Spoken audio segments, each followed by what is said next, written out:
Ladies and gentlemen, welcome to the Solution Podcast. It's the solution. Yes, yes. It's the solution, ladies and gentlemen. We are here for the truth. That's what we are here for. It's the Solution Podcast. Let's get to the solution. Let's work out these problems. Let's get to it. Let's tell them the truth. Let's stop the lies. Let's give them the evidence. The Solution Podcast. We got you, ladies and gentlemen. I hope you stay tuned. I hope, comment. Hold on. Let me say that again. I hope you comment, like, and subscribe. We've got you. We're gonna tell you the truth. We're not gonna lie. And don't forget, ladies and gents, if you're not part of the solution, you're part of the problem.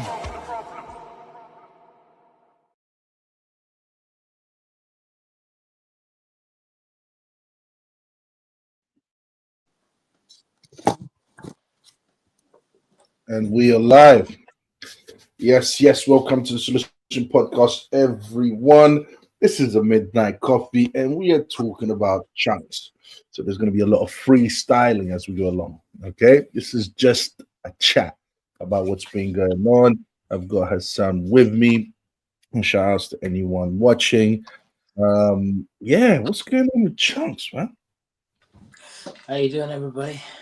Nothing really going on with Chunkz. I just saw a video today, and I haven't really. I don't watch him, but I remember watching the video and thinking this is interesting, because you usually only hear good things about Chunkz online,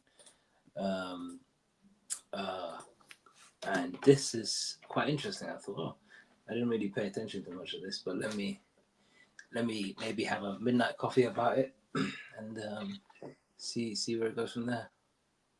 Last time I remember, because I did a reaction on what happened to young Philly, and of course you couldn't talk about what happened to young Philly without talking about Chunkz, because Chunkz, people were asking Chunkz, what's going on? You know what I mean? Why are you not supporting your friend? Why are you not there for your friend? Why are you not telling us what's going on, and so on? And I kind of understood where Chunkz was coming from. You know, there was a police investigation going on. So it wasn't in his friend's best interest for him to be online addressing the issue or telling fans what's going on with Philly at that time. So I understood, you know, but people blamed him. They said he was being selfish. So he wasn't being much of a friend. He wasn't being much of a friend at all, because he wasn't speaking out. He you know what I mean? So all of that was going on. And I remember, I haven't followed it up since. And I think Philly got some new charges or something like that. So things got worse for Philly. But now I'm hearing that things are got also worse for Chunkz. Not in the same way, but things definitely did get worse for Chunkz. So much so that he, from what I've heard, that apparently he's responded to all the accusations. Is it? Chunkz or? Yeah, Chunkz, right. Yeah, I think he made a video saying, I can't talk about this right now. He gave a PR answer, I think, from what I remember, but I don't know. Don't know anything else about that. Well, shout out to Nick on what's JB? What's that? J Starby Job? I don't know. No idea. But shout out to you, Nick. So do you have a video to react to? Yeah, you know the video. It should be in the private chat. Can you see it? Hold on a second. Let me have a look. Let's see what's going on. Where's Chunkz from? He's from Somalia. It's He's Somali, from the right? north. He's from the north. Is where I'm from. Oh, okay.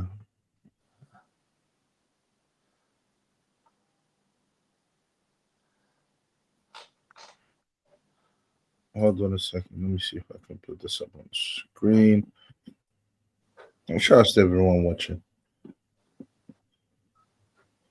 I'll be honest with you. I never really liked Chunk's content. I'll I be don't honest think with he you. has enough. I don't think. Yeah, yeah. I don't. I'm not. It doesn't really interest me, Chunk's content. But shouts to him. I mean, it's what he likes to do, and he became successful at it. So well done to him. But I never really, it's not my cup of tea. Um, but yeah. Can you Target see the one. screen? Yeah. Yeah, I can see the screen now. Collab with his Fair friends, use, dog. fair use. So why does everybody hate Chunkz? Well, Chunkz, also known as Amin Mohammed. In 2015, he made his YouTube channel. He collabed with his friends, Darkest, Sharky in his early videos that are still out there. He was mainly doing vlogs, pranks, just chilled out content. Chunkz comes from St. Raf's estate, and I'm not sure how true this is now, but apparently his mother still lives in the estate. Apparently Chunkz bought up like 2 or 3 different flats in St. Raf's estate and just did it up and turned it into like a mansion for his mum in St. Raf's estate. I don't know how true that is, guys, because apparently his mum didn't want to leave St. Raf's estate because of the community they got there. Me personally, you can pay me to go to St. Raf's estate. A lot of craziness goes on around there. It used to be notorious back in the day. It's kind of chilled out now, but there's still in the last couple of years been madnesses that have gone on in St. Raf's estate. It's not a flowers and rainbow place to have been brought up. You know what I mean? Chunkz has the perfect rags to riches story. And we know in the UK, everybody loves a come up story, but you have to stay humble. Stay humble, eh? Stay humble. If you don't stay humble and you forget your place, then the same people who put you there will be the same people to tear you down relentlessly. So from the controversy of Philly leaving LV General behind to Chunkz finally losing it and responding to a fan who was getting onto him because of his collaboration with Lil Nas X, because Chunkz is Somali and he's Muslim, and a lot of his supporters weren't happy with him collabing with Lil Nas X. How the type of content he makes it easy for people to hate on him and not see him as authentic. How they started going wrong, in my opinion, with showing the amount of money they were making, to his whole wedding getting leaked. And I'm not going to show any of the leaked pictures from his wedding because he wanted to keep that private. Even pictures of his wife got leaked. We're going to cover it all in this video. So please be sure to give it a like, my people. Costs nothing, takes no time, helps boost me up in the algorithm. Thank you very much. And to Wow. Wow. So Lil Nas X went from Christianity to Islam. No, you joker. He just disrespected Christianity, and I guess he was shifting towards Islam, maybe. I don't know. That's what I just said. Oh, okay. That's what I just said, because he made a career out of disrespecting Christianity. Then he suffered a huge backlash that basically is not charting anymore. His music career is almost done. Yeah. Because he was overdoing it. He was overdoing it, and people could see it for what it was. And people just didn't care anymore. So all his little, disrespectful videos, disrespectful songs, they were not charting. So, but now I'm seeing that he went from Christianity to Islam. Okay. Oh my days. And Muslims are not happy about that. Okay. Would you be happy about that? You're a Muslim. I think that, well, this is the point. This is why I'm doing the reaction, the midnight coffee. This is why I'm talking about it. Because basically, the problem with this is the culture clash, right? Secularism meets Islam, meets this, meets that. Going back to one of your theories of cultures coming together, and everybody being something, but ultimately being nothing. And melded in together into some monoculture, and you see the compromise of all into something that is not really beneficial to anybody, to any party involved. And I look at Chunkz and I think you're a talented, hilarious guy who does things that would be shameful in a Muslim country. not to shame the brother, but just to point out this is not good.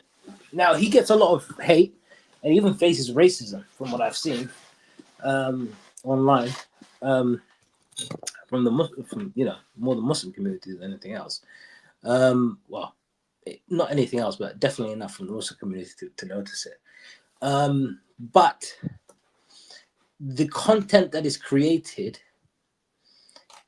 in my opinion, from every Muslim on the squad, not to judge their faith or to question their connection to God, but just to say, is it really worth it? Is the fame and doing what you want to do or making good money, I guess, from this, is it really all worth it? Because nobody can watch any of these shows and think, oh yeah, these guys are Muslims. You just look at the show and you just think, this is degenerate, really. Yeah, they've got shows where they've got women, I don't know, some kind of dating thing going on. Yeah, dating alone, that's a bit. Yeah. Even that's a bit. Would you want your sons just picking women and then talking to them and you dating them with the intent? Well, they make just some comments about the girls. They eyeballing the girls. They're making jokes, and it's all supposed to be for fun, all of that type of stuff. And these girls are not necessarily dressed in a modest way. And I don't believe in dating. The concept of dating to me is a new concept. It never existed. I believe in marriage. We need to throw away dating. To me, apparently, dating used to be another word for prostitution. Oh, really? It used to be called prostitution. It was like a slang for prostitution. That's what dating. That's what it used to be. Because I mean, what happens today? People go out on a date and then they sleep with each other, and then and then they go on to the next person, right? So it's basically women who are being taken on dates while the man pays and then eventually ends up sleeping with them. So yeah, dating used to be another name for prostitution. But see, this is why I don't believe in dating. Dating is sinful. It should be strictly marriage. So yeah, so you're saying from that perspective, yeah, I can see it is the dance. So he was making content that's anti-Islamic. Would I be correct in saying that? I not anti-Islamic, but definitely not as Islamic as it should be. And again, I don't want to point out the speck in his eye and then, forget the log in my eye, as you guys say. Yeah. But you can't look at this and think this is generally sending young Muslim men down a pathway. Because I wouldn't want my nephews watching this at all. At all. Simply because you're trivializing something that's important. Relationships and things of that nature. And you end up compromising, because as a young Muslim man, you go down that path of, do I want to fit in or do I want to keep on standing out? And once you compromise, it's a slippery slope to a certain degree. Once you become uncomfortable being an outsider or a stranger with your beliefs, you can fall into isolation to a certain degree, but certainly at the least you become unusual. And as a young man, it's difficult to give up that desire not to fit in. And I think this pop culture that is irreligious and is very commercial, because a lot of this is sponsored by Foot Asylum. Even the name, Foot Asylum. Relax, it's just your shoes. They're really just shoes. It's not that important. This culture about the teen, it goes back to the teenage culture. In the past, you weren't a teenager. You're either a child or an adult. That's it. Now, of course, some cultural and circumstantial hardships make you miss that path of growth to a certain degree, where you're still young enough to enjoy things, but old enough to have a certain level of responsibility. But it's become capitalism or Western society and secularism, whatever, have exaggerated that culture to the point where it's okay to be like that beyond a certain point. As adult men, to just be giggling and laughing all day, making silly jokes, and talking about women and things like this. Like, what I want my sons in the future, or my relatives, see me. Let's say, let me find a video. But that's the culture, isn't it? That's the Western culture. This is the thing. I think it's. Sorry. No. I was just going to say that's the secular culture, and I think what I call it the secular project, and I think the secular project is basically to get everyone else to convert to their beliefs. Just like I, as a Christian, want everyone to convert to Christianity, you, as a Muslim, want everyone to convert to Islam. It's a battle of ideologies, and everyone is trying to get each other to convert. I don't believe in what secularism basically says about itself, that they are in the middle. They're not trying to convert no one. They're not trying to, they're not trying to side with anything. You know what I mean? They don't have an ideology that's their ideology is moderate and so on and so forth. I don't believe in that. I think secularism has its own values, has its own beliefs, and what ends up happening is they what they want to happen, and no wonder why they also believe in multiculturalism, is that they believe that they can convert everyone into their religion, which is secularism. And secularism is made up of a bunch of liberal ideologies, as you guys know, like feminism, secular humanism, Marxism, all these ideologies. This is all liberal ideologies, and these liberal ideologies, you can call them more secularism, but the purpose of all these the purpose of liberalism, or the religion of liberalism, is to basically convert the Christian into becoming a liberal. It's to convert the Muslim into becoming a liberal. It's to convert the Buddhist into becoming a liberal, and so on, so that they can worship that religion. And I believe that secularism is satanic, because what they've done is pervert the Christian values that they were built from. So they took this idea of freedom way too far.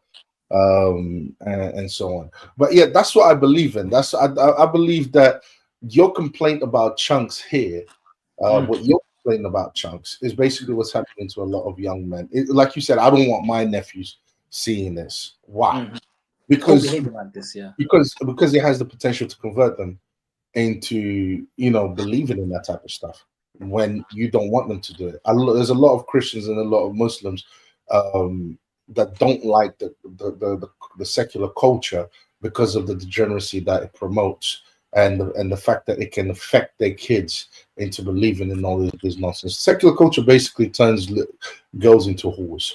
That's what secular culture does. It turns boys into teenagers, into not adults. They turn boys into violent little thugs, emotionally unstable, immature. Yeah, that's act on impulse.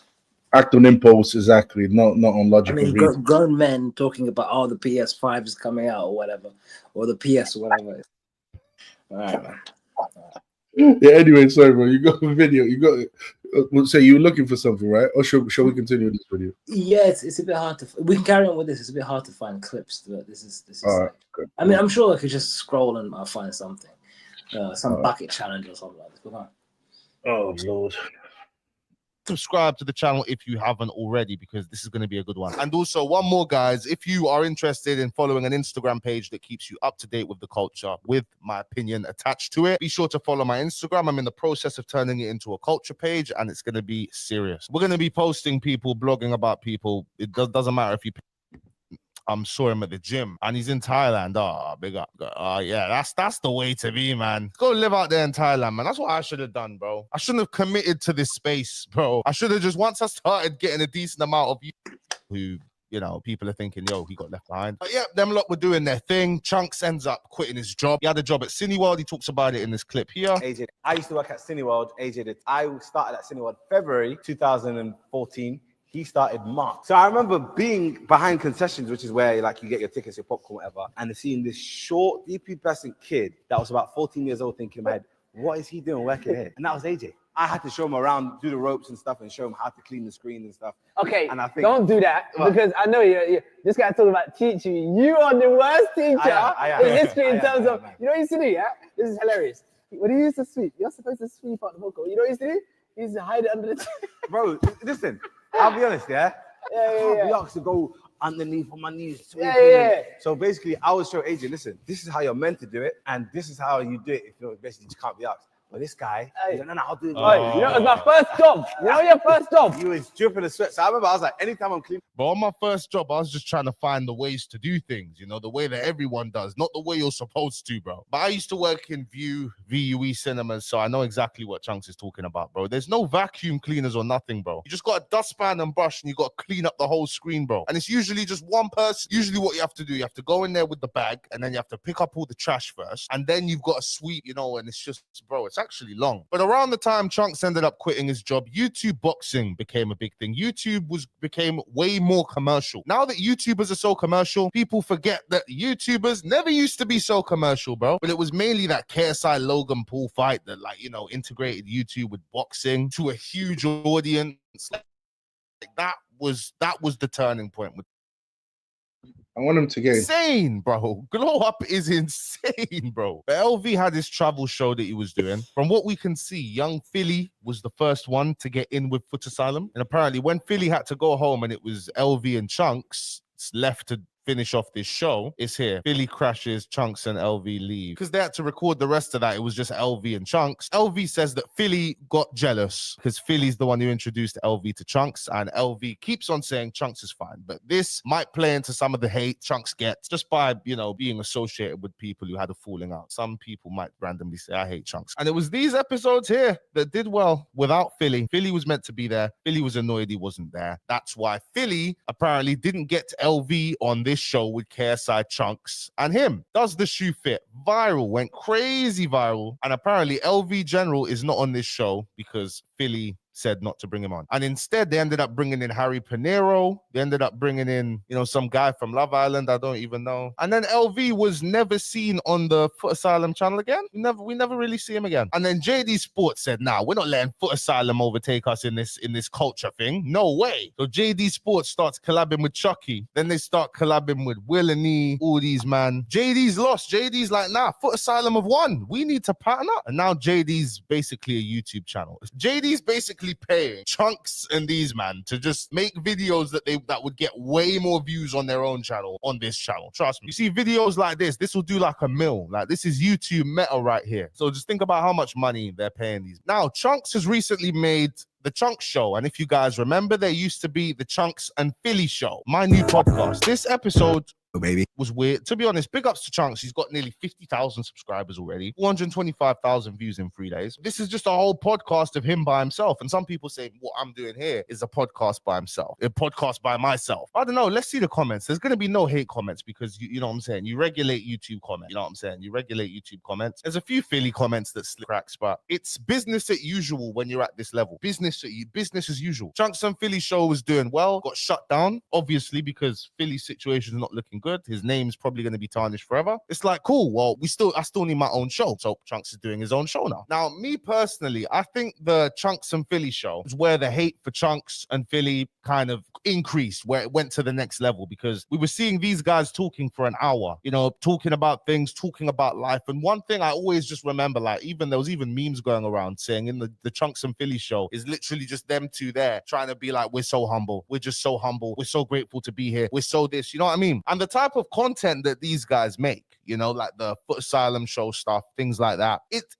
You are performing a lot, you know, and to an extent, I'm performing here with this video I'm making for you guys. But for content like that, where you have to get the viral moments, you know, where JD and Foot Asylum are paying you when you're doing this dating show, it's like JD and Foot Asylum want viral moments that are going to be impactful on the culture for years to come. That's how they're getting their money's worth with even paying you, man, to be here. So not saying these man are fake, but the performance element of that type of content is a lot higher. And the show's only been around for a year, but in 2022, Chunkz had enough, bro. Chunkz had enough. somebody got on his nerves, and I hear him. The hate started increasing when these lot. Yeah, go ahead, bro. He said the performance element. Mm. That is very. I mean, it's a show. I get it. It has to be done. But when you're, how can I say? Hold on a second. Bro, on that cover, that is no Chunkz.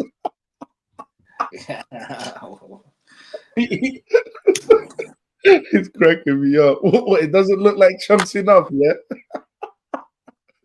Oh, man. Somebody called the police. We committed a crime. Well, if they don't get it from the pictures, they'll get it from the title. Yeah. I don't really use the reacted Chunkz, so I don't, I'm not really that interested. But yeah, this is this is more of a moral lesson, isn't it? Like, let me just acknowledge the comments. What is this? Keep watching and you'll find out, bro. As podcast, shut it down. What the F is this? Oh my days, the hate. the crowd. We must be doing well. The immature crowd is coming out. Yeah, go on, bro. Man's talking about our friend, bruv. Man's talking about our favorite content creator, bruv. What's this spray on, bruv? You get me? Man, this is us, bruv. Okay, well, we're gonna read the comment and go, you know what, you're right. Let's come on. Have some maturity, man. Oh man. Just keep watching, you'll find out. You might just learn something, all right? I don't mean to be rude. I just think that you could have said it in a better way. And I could have said it in a better way, but who cares? Productive. Who cares? It's the internet. Yeah, bro, go ahead. What you say? Yeah, so it's a performance element of it. It's brain rot to a certain degree.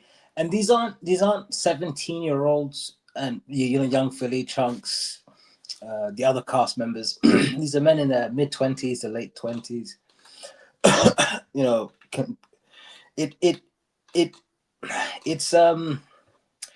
It's I think they can do better. And I've watched a bit of their content because of the young Philly situation.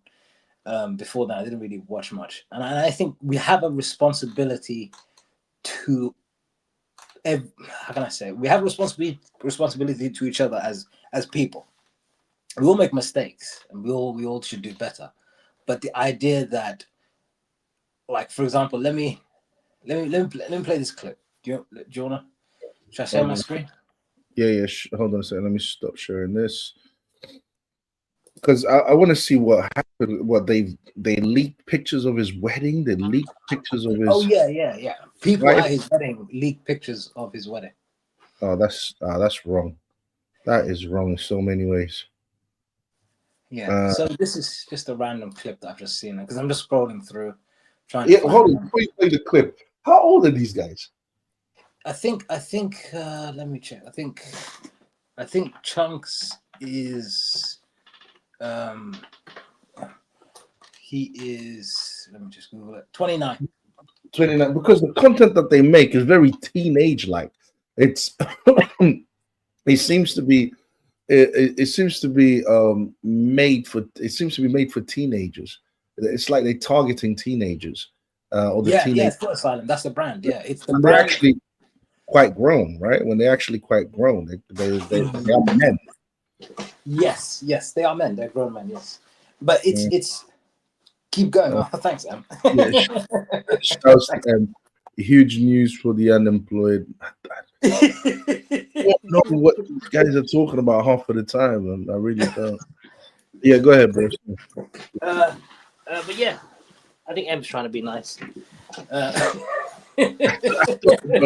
What an interesting crowd! I mean, I swear you made the thumbnail like 2 minutes before we went live. Bro, I let AI do that. 2 minutes before you went live, and now all of a sudden the chat is popping. You make a video about the paper balls, nobody shows up. As soon as you make a show about Yeah. It's like when I have religious debates here, when I have You know what I mean? Political shows, religious shows. No one shows up. I have one about Chunkz, which I don't really react to. Yeah. and all the fans are like, that doesn't look like Chunkz. Yeah. Bro, this show is us. Oh my goodness. Oh my goodness. Yeah, Then again, me and you are a little bit older, so I guess we wouldn't expect this type of thing. Care less about this. Yeah, go on, bro. Okay, so this is just a random clip I just saw, but we'll see what it's about. Let me get to my next. Yeah, man, it's your boy Young Philly, and I am back with another video. Before this video starts, I want to say thank you to everyone that showed love and support on my second release, La Baila. If you haven't listened to it, then the link. Shut it off, man. Shut it off. Enough. There you go. Yeah. Enough. There you go. First thing they start off with is a slap. Then what's this? A music video of girls dancing. Thank you for supporting my video. Oh, okay. I can't imagine that ending well, Young Philly. He's promoting his own music career, man. He's promoting videos, the degenerate videos, basically. I don't know what to say. Shall we continue with the video? Or? Yeah. Yeah, that was a bit much, wasn't it? Yeah.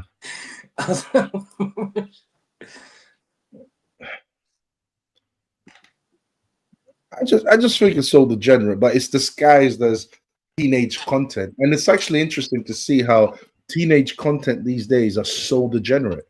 Are so morally degenerate. It's actually, but it's supposed to be It's supposed to be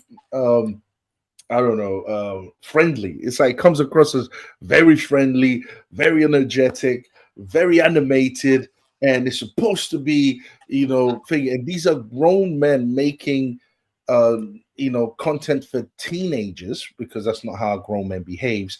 And while at the same time promoting their degenerate, music careers, it's like, but it's just weird to see how,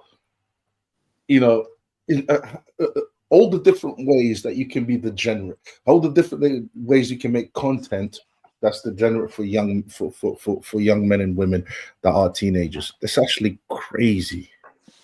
Yeah, the average viewer of the Sidemen, I think is it the Sidemen or is it Beta Squad? Beta Squad, Sideman, and all of that type of stuff. It's like Beta. Let's say Beta. I bet you any money, right? If he was to make content that said young men, like, you need to get married, you shouldn't be watching degenerate content online, you shouldn't be watching this, you shouldn't be watching that, you shouldn't be approaching girls, you shouldn't be doing all of that. I bet if he was to make that type of content, no one would watch and no one would care, and he wouldn't have blown up. If he was to go the religious route, the moral route, no one would have cared. It's only because he's going the immoral route and he's targeting teenagers that he's getting all this attention. Yeah, they have younger than teenagers. Actually, they have one episode, one challenge where it's. Let me actually find it. Let me find it actually. If I could just find it, we can react to that because it's not so. No, I just want to. I'll be honest with you. I just want this guy to get to the part where he's talking about. I want to hear what's his name, Chunk's response to all of this. That's what I want to hear. That's what I'm interested. Oh, okay, yeah, go ahead. That's the only thing I'm interested in. That's the only reason why I'm even like. I just want him to get to that part, but he wants to give his entire, life story. We're heading to new heights. This when they featured in a Mr. Beast video where Mr. Beast gave them the chance to win a private jet. Yes, like these man going clear, bro. They're linking up with I Show Speed, and then Chunkz posted this video here. We spent £100,000 on Mr. Beast's credit card, and throughout the whole video, it's mad. Him and Speed are just going around London like they're spending racks in Harrods, bro, all on Mr. Beast's credit card. The video is one of my favorite videos ever. They take fans out, you know what I mean? Like they're going A jewelers, they spent 105 £1,000. You know what I mean? Like it's crazy. And what do I always say, guys? In this country here, England, very classist, bro. Chunkz, you are supposed to be working class, bro. If you look at all of the sidemen, bro, like they're how do I say it? They're it's like they've elevated their class. The way they speak, I find in order to be less humble in this country, you almost have to elevate your class. I think that's what the sidemen have done. They've all elevated their class. So when they're talking about things, it's like, oh, well, you know, people can't really hate anymore. People can't feel bitter because these men have been working their ass off for 10 years. You know, it's like, okay, cool. They're in a different class now. But guys like Chunkz, Philly, these man, bro, it's like you're working class. Until you take that next step, I feel like if you're not completely humble, bro, people are going to hate on anything you do that involves showing the wealth that you've acquired. But again, in this video, Chunkz, they go on like, oh my God, we're so humble, we're so this, you know what I mean? Because of what happened in 2022 that Chunkz was still recovering from. Well, that happened a few months before this video, actually. So it's a contradiction. It was the first big contradiction that Chunkz made with his image that everybody could see. This was literally, these tweets happened like a day before the video got posted of Chunkz with, you know, Mr. Beast, I Show Speed, Nick, or all these man, you know what I mean? But obviously the video comes out after maybe a week, couple days after you've break from social media. It's too much. Seriously, it is, bro. It is. Like, I think this was when Chunkz reached the point, and I'm starting to see a little bit, not that I'm anywhere near Chunkz level. And I Show Speed. A lot of his fans started to hate him. You can see the top reply to the picture. Muslim, you right? said you're Muslim, right? It's and Lil Nas X is an openly, like, you know, gay pop star. So people, they're not talking completely. Okay, I think is starting to address it. They're not. They don't enjoy seeing you flex. And like the video, please. Like the video. Come on, guys. We've been slacking. Like the video. So he was streaming with Lil Nas X and I Show Speed. a lot of his fans started to hate him. You can see the top reply to the picture. Muslim, you right? said you're Muslim. Right. It's and Lil Nas X is an openly, like, you know, gay pop star. So people, they're not talking complete air. You know, there's some substance to what they're saying. It's too. And it led to Chunkz taking a break from social media. It's too much. Seriously, it is, bro. It is. Like, I think this was when Chunkz reached the point, and I'm starting to see a little bit. Not that I'm anywhere near Chunkz level, but you guys watch me enough to know what I'm talking about. I'm starting to realize that people no longer view me as human, bro. In the London scammer days, you know, the days when I was popping before, like, I noticed the same thing, and that's what made me hate it. Because it's like, bruv, you lot are treating me like I'm not human, bro. Like I'm just a punching bag that can just receive and take any comment you make depending on what mood you're in, bro. And it's like, nah, it's not that simple. Well, I mean, it is because it's social media. But the more like people think you're elevating, it's like, bro, people just will say, oh, this guy, this, like, people make up conspiracy theories about you, you know. It's like, bruv, what? It's like, bruv, I'm a human. Like, if you see me in person, you can just have a conversation with me and you won't think that. But it's just what happens, bro. So can you imagine with these lot? People be saying, why is this guy making a thing with Lil Nas X? And then, you know what I'm saying, the Muslim community is going to come at you. Somali community is going to come at you. And not even necessarily come at you, but they're going to be judging you, you know. But that's what comes with this social media thing. You're opening yourself up. Why for opening yourself up? To be judged. It's just part of the game. It's part of... Nah, I don't agree with that. I don't agree with that. I don't agree with that. He was enjoying all the success up until that collaboration with Lil Nas X.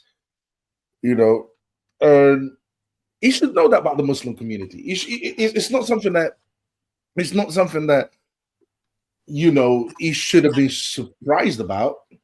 That's the part that I don't get. That to me, that's I don't agree with that. I don't agree with that. If you're coming from a certain community or from a certain religion that you know that people in that religion will check you online, if you're coming from that, then when you go out there and you make the type of content that Chunkz is making, you shouldn't be surprised that this community is going to come at you and criticize you. All right, and then if you take it even further, all right, yeah. Take it even further, and you start doing collaborations with Lil Nas X, and then people start going even harder on you. You know, you can't. I mean, you can't really be surprised. You know, I'm gonna take a break from this internet stuff. And what he was basically saying was, oh, you know, when people start talking to you like like you're a punching bag and all of that type of stuff. I don't know about him, but for Chunkz, I don't agree. I don't agree. He's a Muslim. He said he's a Muslim. He believes in the religion, and yet he's making the content that he's making. And then you go and what? A collab with Lil Nas X. Like, you taking a mick, bruv? Like, This was. Oh, look at the comment section. yeah. You're getting hurt. Bro, man, You're insulting our favorite celebrity. It hurts our feelings. These are our bro. I'm gonna try and get a job, bro. If I like it, Habibi. Anyways, yeah, go ahead, bro. So it wasn't a collab. It was this. If you could just check what I've put in the. Okay, hold on. It's like 5 seconds. But... There's some degenerate people here, you know. In the comments section. Yeah, bro. Oh wow! I just saw the comment. yeah, bro. Like, you can delete that comment. Okay. But anyway, this is. So this is the video. Yeah.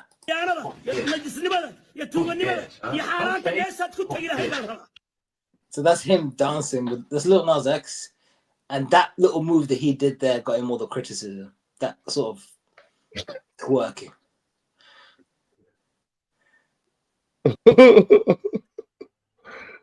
Oh my Lord! Like, here's this guy at the front who's a champion of homosexuality, and the brother who's a Muslim Somali brother has him on and makes, you know, he's just maybe peer pressure.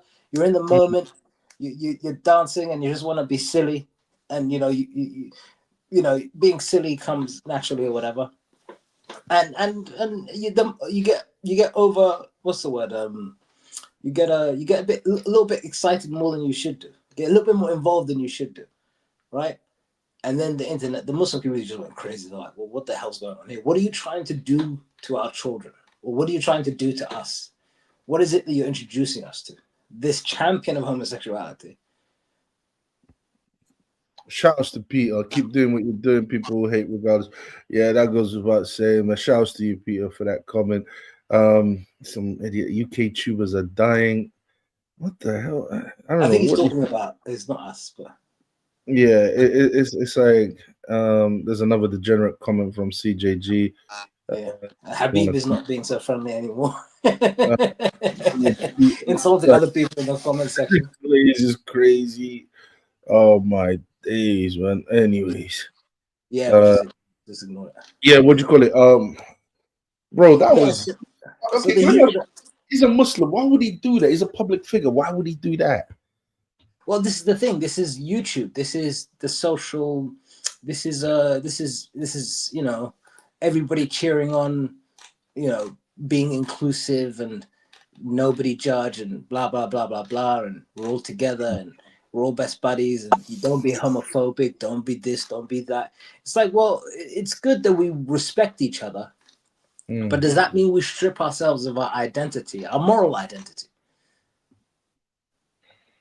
Our moral identity. And it's not something to be, how can I say, taken lightly. Because this is where it ends up. The young Muslim men young Muslim boys or whatever, don't need to know who Lil Nas X is. No, they don't. No. You really don't. I wouldn't want my nephews or whoever knowing this person.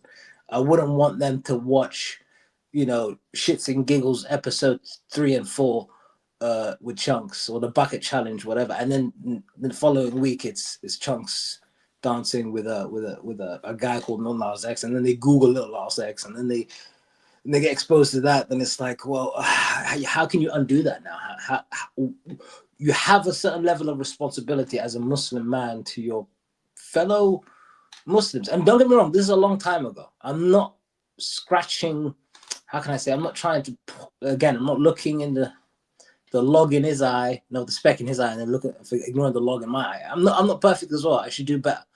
But there's a shift. There's that, because I'm Somali, right?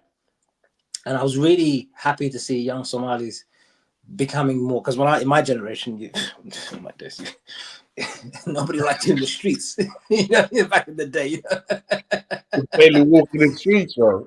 you get it from the Jamaicans, you get it from the British Asians, you get it from the white people, you get it from mixed race. Nobody liked you. Nobody liked you. Like, well, you're Somali. Whatever. We don't like you.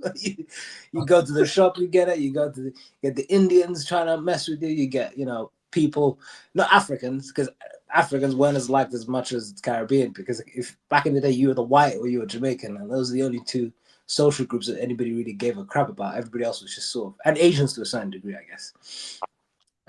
But it's if you're Somali, or if you're Afghani, or if you're Albanian, or whatever immigrant war-torn country you came from, that people are gonna be dunking on you, and what do you mean? Why no one likes Chunkz? Who is no one? I mean, I like him. What do you mean, that man? Well, I don't know what that even means.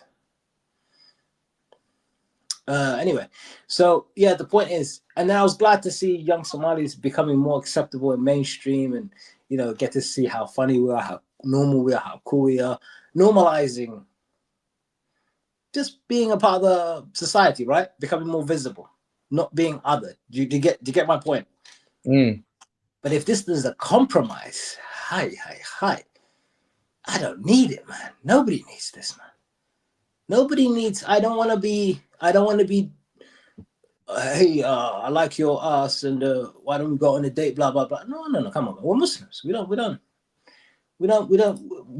I don't want to see Somali men, Muslim men, from my culture, from my background, doing this. Right? If you put it on the thing, right? Hold on. That's I don't even know who. Nilham. Yeah, no, they just stating what they think about Chunkz. That's what Habib said to her, or to Nilam, whatever. Sorry, her or him, I don't know. Okay. But the thing, it's not that why no one likes Chunkz. Who is no one? Do I mean no one as in no one? No, I don't mean it like that. But apparently, people are talking about Chunkz, and Chunkz is responded, right? Is responded. So yeah, we're just reacting to what he's had to say, and then we're just covering what he's been up to. Put it that way. Interesting. Yeah. When did he do that video with Lil Nas X? Oh, it's quite a while ago. I think 2019 maybe. I don't know, 2021. I have no idea actually. I'll be honest. I don't know the timeline. But interesting. The comment section is mainly Muslim names. Yeah, you've got Ahmed as a surname, Fuad, Habib. What is it's yes, Peter. He's not Muslim, but he's being good. Hassan, I think Fuad again. It's mainly Muslims in the comment section. That's interesting. That's really interesting. And I hope this isn't.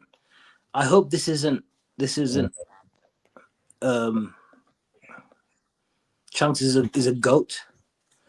He's a goat. Of you know what goat means, right? Well, yeah, like greatest of all time. Yeah. Do Muslims really call Chunkz a goat? I think he's just saying it to praise him. But it's a case of is it that he represents you guys? Is that what it is? Is it that he normalizes certain things that you feel uncomfortable about normal? He helps to normalize degeneracy. Let's just be all the way honest. I think I respect the brother. I like the brother, but I think he can do better. That's my advice. And I generally don't like. And people say, just don't watch. Well, hold on. I'm a Muslim. I'm associated with him. I'm Somali as well. I'm also associated with him. So it's like we're all responsible for each other to a certain degree. Let's not do this whole individualism thing, right? If I do certain things in public and I've said certain things on this podcast that I'm ashamed of and I regret, and I can admit it, and I can check myself. And anybody who says you're fine is not being all the way honest. But let me just play the quick video. Yeah, go ahead. What I'm not happy with. I don't think this is okay.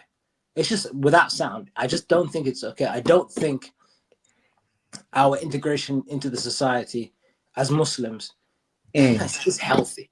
Are we this week? But anyway, let me play this.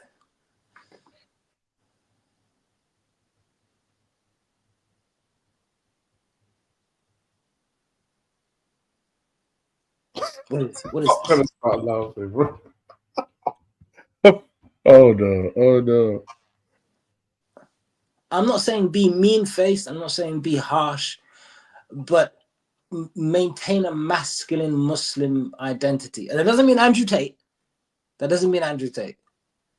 It What means the would you I don't know, man. I don't know how to describe this, but this is not. Can you say something about what I just watched? I don't know, man. That's disgusting, bro. Yeah, that is. Yo. I'm not. Again, I'm not being overly dramatic. The point I'm making is, at what cost is it to integrate into society that you lose, I guess, a certain level of your Muslim identity? I'm not saying they're not Muslims. I'm not saying that, but you're shifting into what would be less of what be an appropriate Muslim to do. What would be appropriate for a Muslim to do? I don't know, man. I think it's that. Yeah, go on. I'm sorry to say, but I'm just gonna say it. It's look, it's not about not necessarily liking him. It's about what he's doing. And if I do something that's wrong, guys, please let me know, okay? And I'll take accountability and so on and so forth. But the fact that he's doing this publicly is wrong, okay? It's wrong. I am sure Chunkz himself would say, yes, dancing like that is wrong. Collaborating with Lil Nas X is wrong. It's degenerate. I shouldn't have done that. I know for a fact, unless he doesn't call himself Muslim anymore, and he has completely converted into liberal secular culture, which is extremely morally degenerate. If that's the case, and I'm a Catholic, guys, I'm a Catholic. Okay, I'm not a Muslim or nothing. But if I see a Catholic doing that, I just made a just finished recording a reaction, and I'm going to put it out criticizing Piers Morgan for being a Catholic and saying that he doesn't think homosexuality is a sin.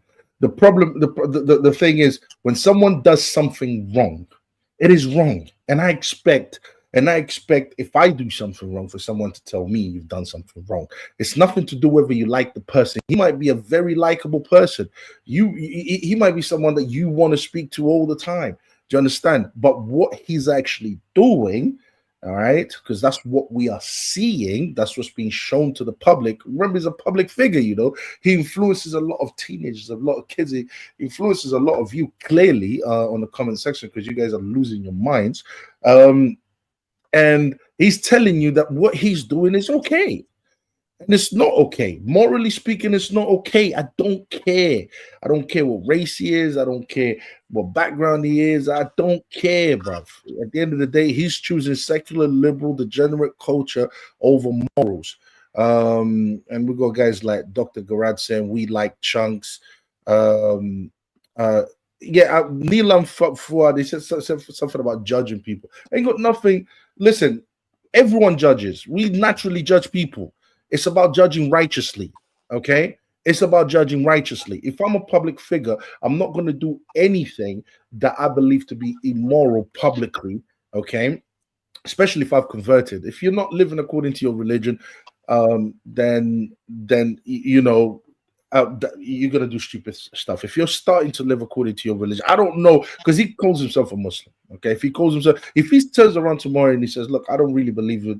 I'm not really living according to Islam anymore. I'm just doing my own thing." I'll be like, you know, there's nothing even to talk about. He's a moral degenerate person, and he's being honest about it. Cool, go about your way. There's nothing for me to judge here. But if you're saying that you're Muslim and all of that type of stuff, then yeah, there is something to judge here. People have a lot to say, though. Have you noticed? So this is all their funds. We'll go, Peter. CJ, you sound experienced. Have you been smart? Wow, bruv. Come on, guys, chill. I feel like what people like about him, at least according to me, is because of Beta Squad. He's funny. He has good content. I don't think what he has is good content. I think it's horrible content, and it misleads young men and women into doing stupid, nonsensical stuff and sinful stuff. So what he's doing is absolutely wrong. Great, makes sense. Wow, put my finger. What the? Yeah. This guy's on something. Yeah. Is dancing haram? Dancing sexually is a well. So I think that's more for you. Moving in a feminine way, it's I'm pretty sure it's not permissible. Certainly not recommended. I can't imagine it is. But the fact that you have to ask kind of gives you the answer to say, is it strictly forbidden? Well, you're splitting hairs at this point. You know what we're talking about. You know what we mean. Moral standards. Publicly, what you do in private is between you and God and whoever, no problem. Nobody's perfect, no problem. But to come out in public and to behave in certain particular ways, that should be questioned publicly. Secondly, as a minority, Muslim, African, Somali, whatever, right? You have to do what's best for your culture and your people because you're at a disadvantage. Bringing a pioneer of the LGBTQ music, I say pioneer because Lil Nas X has done things that nobody's ever done. Nobody's ever done publicly, right? To bring on somebody like that, what are you doing? Would you want, in the words of the guy from, one of these Red Pill podcasts, would you want your relatives to consume your content? Would you want your relatives to watch you go and go, see, that's my son. I'm proud of him for having this queer champion in his house or on a stream, and they're dancing together, they're talking together. This guy's behaving in a strange way. They're all behaving in a strange way, normalizing what it means to be LGBTQ or whatever it is, or overtly. I mean, one scene I think Lil Nas X has intimate relations with the devil, or the devil rapes him. So the devil sodomizes him in one of his music videos. Now, I don't know why I would want anybody who's related to me to see that, let alone for me to be associated with it. Doesn't mean I have to be rude, doesn't mean I have to be harsh, doesn't mean I have to be disrespectful. All I have to say is no thank you. I do not want to be associated with what you're doing, because I don't think it's good for the soul. I don't think it's good for society. I think we can have fun without propagating a certain agenda. And remember, this is all paid by streaming channels that promote gambling and what have you, and make a lot of money from certain behaviors. Also, Foot Locker and Foot Asylum, people who really capitalize on urban culture, or whatever the expression may be. Something that's not really the highest of, it's not the most important segment of society. Okay, he's making his money, he's entertaining people, that's great, no problem. But you got to draw the line. You got to be like, you know what? I am who I am, and I will not compromise who I am for the masses, for a paycheck, for any. I'm not saying he is. I'm not here to question his character. I'm gonna say I think he is. I think he's selling his moral standard. From what I've seen, he's selling his moral standard for money. I am sure someone got in his ear, but ultimately he agreed to it. That and they said to him, look, go and do a collab with Lil Nas X. Why? What are you, homophobe? What do you mean you can't do it? Do you think gay is being wrong? And then that first shove of like, oh no, I'm not homophobic. Just say no, I'm not homophobic. I'm a Muslim. I don't do this. Yeah, exactly. I'm a Muslim. I don't do this. Or I'm a Catholic. I don't do this. Yeah. And that's the end of. And if that means not having more subscribers, if that means not earning more money, then let it be. But when you start doing that type of stuff, what you're doing is you're selling your moral standard, your religion, your belief for money. That's what you're doing. Clear says grown men complain about a dance, laughing out loud. Please get a grip. Clear, if you think that you are shaming me by saying grown men, you've got a whole nother thing coming. We need more grown men complaining, not complaining, basically exposing this type of moral degeneracy. It's not just a dance, it's a immoral dance. It's sexualized. This is unbelievable. It's just a dance. It's not just a dance. It's not just a dance. Does it look like it was just a dance? How was he dancing, bro? How was he dancing? Effeminate. They were all dancing effeminately. Again, if I was to ever meet these brothers in real life, I would be respectful to them, be polite to them, but my opinion wouldn't change. We need more grown men exposing this type of stuff. We need more grown men speaking out against this, because guess what? That's what the children are watching. That's what they are going to imitate. This is not just a dance. This is not an innocent dance. This is a morally degenerate dance. It's sexualized. It's effeminate. It's all of these things. It's wrong. It is wrong. Yeah. So hold on. Shall we continue with the video? Yeah, reacting to that video. I just wanted to say, whoever before you do, whichever one of you guys wrote the word toxic, brother, please just do better. Don't use the word toxic. Your Panda Place is cracking me up. At the end of the day, all we can do is focus on our own deen and let the judging to. Hold on a second. Are you saying calling out something that you find to be morally degenerate now means that you're judging? What is wrong with judging? So we shouldn't be saying nothing about anyone. If someone kills someone, if someone abuses someone, if someone does something wrong, what society is supposed to shut up? Is that what you guys are saying? You guys sound stupid, and this is coming from people who claim to be religious and all of that type of stuff. It's just like, bro, what are you talking about? We have to call out evil whenever we see evil. If we see evil, because what he does, he's not a nobody, you know, compared to me. He's not nobody. He's a somebody. He's somebody in terms of the public knows him. They know who he is. So he has a lot of influence. If you don't call out evil, then who will? If people go on, bro. Sorry. I'm doing it out of the love of the brother. And I'm not being fake and fake friendly or whatever. It's just a case of I know what it means to be Muslim in this country. I know what it means to be a Somali in this country. I know what it means not to fit in. And I think to myself, should I? What's to quote the Bible? Who quoted the Bible? I know you like me quoting the Bible. You know who quoted the Bible? Huh? Who quoted the Bible? Well, I'm gonna quote the Bible now. Oh yeah, go on, bro. This is just for the Christian audience out there who doesn't pay attention. I don't wish to throw my pearls to swine. I don't wish.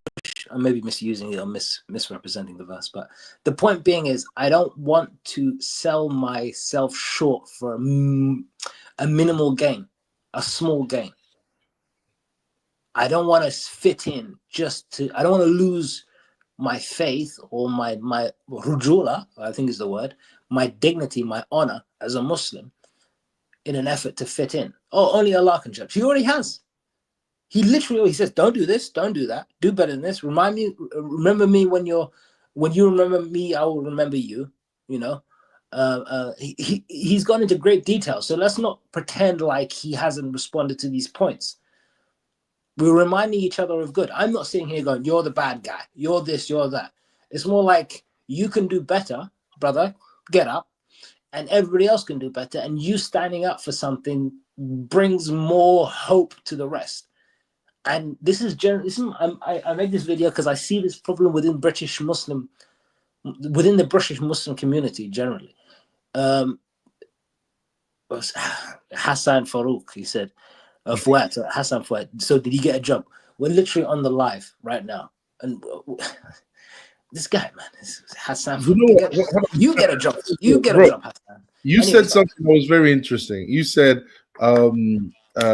Allah already judged, right? Already made the judgment. And it's true. That's actually a good way of addressing it, because according to Ezekiel 3:16, just to tell you guys there, this is God speaking. This is what God says. When I say to a wicked person, you will surely die, and you do not warn them or speak out to dissuade them from their evil ways in order to save their life, that wicked person will die for their sin, and I will hold you accountable for their blood. But if you do warn the wicked person and they do not turn from their wickedness or from their evil ways, they will die for their sin, but you will have saved yourself. So don't tell me about we can't call out people that are doing wrong. Yes, we can call out people that are doing wrong, and we should. Everyone should. If this society called more people out that are doing wrong, guess what? We would have a better society. It will be less sexualized, less violent. It will be more moral. It will be a better place for children to live in, and it will be safer for everyone. That's if we had more people calling out evil when they see it. What you guys are doing in the comments, say you guys are disgusting. What you guys are doing in the comment section is basically allowing evil. You're saying allow evil to run wild. Allow evil to fester. That's what you guys are doing. That's degenerate. Yeah, go ahead, bro. Yeah, so I'm sure I'm Muslim, so I'm sure the Quran has a better example. But yeah, I agree. With don't stop, that one killed it right there. yeah. The point is, I want others to know not to be shy or ashamed of your religion. Because it's your faith, it's your identity, it's your culture. Even in front of a Catholic, just because you're in the minority doesn't mean you're minimal. So when a Catholic quotes the Bible, you respect it, you honor it, and you quote your verses and have some self-respect, right? The Quran does have better examples. Other guy making no sense. No, that's not fair. Panda plays. No need to disrespect other people. We're just joking. We're all respecting each other here. But yeah, this is no. What did it say? What's this? Nilhan Fuad? No, you didn't get me. What I meant is I like Chunkz as an entertainer, yeah, and I get your point of him being a huge influence on Muslims, sort of, but best would be talking to him, isn't it? Yes. So in the previous comment, Nilham Fuad said, what's the code? If you put it on the screen, it was, brother, I think it would be better if you actually texted Chunkz, talking about it as a Muslim man to a Muslim man, but doing this, Aki isn't doing harm. He's doing more. Well, he's doing harm than good. Doing more harm than good. And Nilham is saying. Okay, so I'll respond to that in a minute because he's making a really good point about chastising people in public when you could have done it in private. That's not necessarily true, but I need to give you the evidence for that, and I'll comment on that in a section. Yo, Chunkz' number. I'll message him right now. Even if I did, would it not be? Even if I did, guys are reacting like kill someone, lol, please get a job instead of judging people for the smallest of things. The first thing, I don't know why people keep repeating we don't have a job. We have jobs. Well, I don't have a job. Can you employ me, Clear? I really need a job. I'm broke. No, hold on, bro. It's just, guys are acting like he killed someone. No one's acting like he killed anyone. But let me tell you something. It's immorality in society that ends up killing people. For example, abortion. Abortion is supposed to be. It's called reproductive rights. How many children does it kill every single year? It's this nonsense. Every time you allow for example, and how do girls end up having abortions? Usually by having what? By going out there and being promiscuous, right? Having sex with different guys. Why are they having sex with different guys? Probably because there's a culture that tells them to go out there and have sex with different guys. Probably there's a culture that promotes promiscuity, right? Exactly. If you can start stopping it from if you can change the culture, then you can actually change all these problems. So when you say guys are acting like he killed someone, yeah, that type of behavior can lead to death. It can lead to death. That's what you guys don't understand. Everything starts with your morals. Everything starts with a lot of degeneracy these days have been normalized. It's not normal to behave in this way, and this type of behavior. You know, people want to say gangster music it's just entertainment. And then some little boy listens to it, and then he goes off and does something stupid and ends up killing someone. Oh, Come on, nonsense, man. Anyways, bro, shall we continue with the show? What does he say? Can you hear me? Yeah, I can hear you. Yeah, you were saying Anyways, I can hear you. Can you hear me? yeah, I can hear you, bro. Yeah. All right, shall we continue with the? Yeah, sure. Yeah, with the video. Comment section is degenerate as hell, man. Oh, it's kind of like what does this are you guys proud of yourselves with some of your comments? Is this what consuming this type of content has produced? This type of online degeneracy? Because I'm certain online disrespectful behavior. Because I'm certain if we were face to face, it would be you guys would be a lot more. You know, you'd be giving us Bible verses and Quran verses. I'm thinking, you know, exactly. Yeah. Exactly. But the thing is, guys, at the end of the day, it's to me what I find amazing is how secular, liberal, degenerate culture it has influenced. Because most of these guys are from the Muslim community, and they obviously like Chunkz. They obviously look up to Chunkz. They obviously appreciate Chunkz. And all I'm actually seeing the effects, the negative effects of what Chunkz does online. Because you guys are actually choosing Chunkz over morality, choosing Chunkz over religion, choosing Chunkz over what is right. This is what's happening. This is what you guys are doing. Okay, and this is the effect. This is the impact, the consequences of living in a liberal secular culture. Okay, or a godless culture, or a culture that promotes every type of immoral degeneracy. Bro, I'm the type that will tell off the chat, bro. Are you crazy?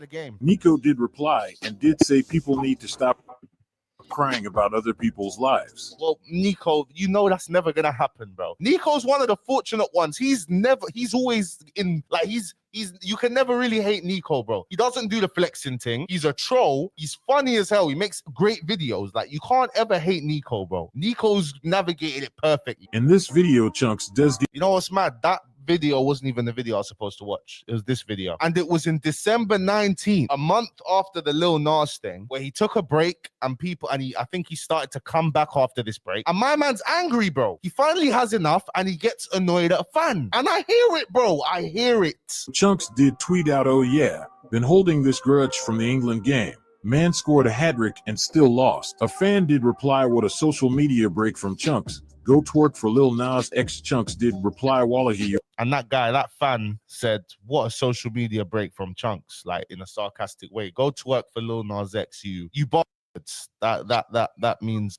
us in Somali. Wallahi, you're broke. And this is where the whole shield, the whole screen of, I'm so humble, guys. I'm so humble. Oh my God, I'm so humble. I'm sorry. What was that? What was that? Look where he's selling this all for money. Wallahi, you're broke. I'm not making that judgment. I'm not making that judgment. Yeah, I am. Wallahi, you're broke. Go make some money and look after your mom, you bastard. Okay, I hate to say it. Yeah, why mention money, bro? Because you're doing it for money. That's what you do. That's why I know deep down he didn't agree with that collaboration with Lil Nas X. But guess what? Maybe the money was going to be really good. Maybe that check was looking real tempting. And guess what? You know, he did it. And let me tell you something, guys. I'm not on his level. You know, none of us are on his level or are being tempted with the type of stuff that he's being tempted with. So, you know, we have to be cautious as well. Okay, because if you were being tempted with the type of stuff that the thing is tempted with, how would you react? Okay, that does not give him a pass. That does not say it's okay what he's doing. It would still be degenerate regardless. It would still be sinful regardless. But nevertheless, we have to humble ourselves as well and say, you know, if you offer that kind of money, would you sell your morals? Me personally, I don't think so, but I have to be humble. Okay, I have to be humble. But me personally, no, I wouldn't, and you shouldn't, because God is straightforward. You know, in the Bible, God is straightforward. That's an option that you can't take. But you know, he is being tempted by a lot of things. How would you react in that situation? How would you react, Hassan? I don't know. Maybe worse, maybe better. I don't know. But what I do know is I don't mind people coming out correcting me in the most polite and respectful manner. I haven't insulted him. I haven't insulted his family. I haven't insulted his faith. I haven't questioned his faith because he's still a Muslim and there's no way for me to doubt it. It's just me commenting on his actions publicly. That is what I get. It would hurt me a little bit, like seeing videos of people saying, well, what are you doing this for? You're doing that. But at some point, maybe a week down the line, maybe a month down the line, I'll think to myself, all right, maybe I went a bit too far. I'm only human. I'm not perfect. And thanks for kind of reminding me, I guess. I'm glad that there's some reminder. I wouldn't thank anybody. I wouldn't go, thank you, YouTuber, podcast number 346. I wouldn't do that. But what I would say to myself is, well, I'm glad that God sent me a message in the most pleasant of ways. Sorry, not the most pleasant of ways. The least harmful ways of reminding you my behavior is wrong. Because, you know, I could be dancing with Lil Nas X on a YouTube channel for content and things like this, and associating with people who are openly and have open animosity to faith and religion and God and what have you, and the preservation of culture. What I associate with, again, I'm not perfect. I should do a lot better. I'm less than perfect. I should do a lot better. But it could be a case of maybe my kid comes home one day and goes, you know, I saw a video of you online dancing with some gay guy. What do I say then? I'm like, oh, no. It's for the money. All right, cool. So do whatever for the money. Say less. I'm like, no. My days, man. Days. Brother, think it would be better if you actually texted Chunkz talking about him as a Muslim. We already man. said this comment, yeah. Yeah, we've already addressed that. There's more important issues at hand that's worth focusing on such as what's happening in Gaza rather than someone doing the dance trend. There we go. What about Gaza though? Okay, we're going to that Gaza thing. Yeah. And how much power do you have to change anything in Gaza? Clear. How much power do you have to change anything in Gaza? None whatsoever. I wish the best for people of Gaza. I wish the war ends. I wish all suffering ends. That's is, you know, it's that goes without saying, and you can go on and say it and you'll still be good. Doesn't mean I shouldn't comment on other things. Now, same here. I wish the war ends. I wish the suffering ends. But at the end of the day, my father used to say, he goes, wait, how can you fix bigger things when you haven't even cleaned your room yet? A lot of people want to fix the world and they haven't even cleaned their room yet. You know, you're trying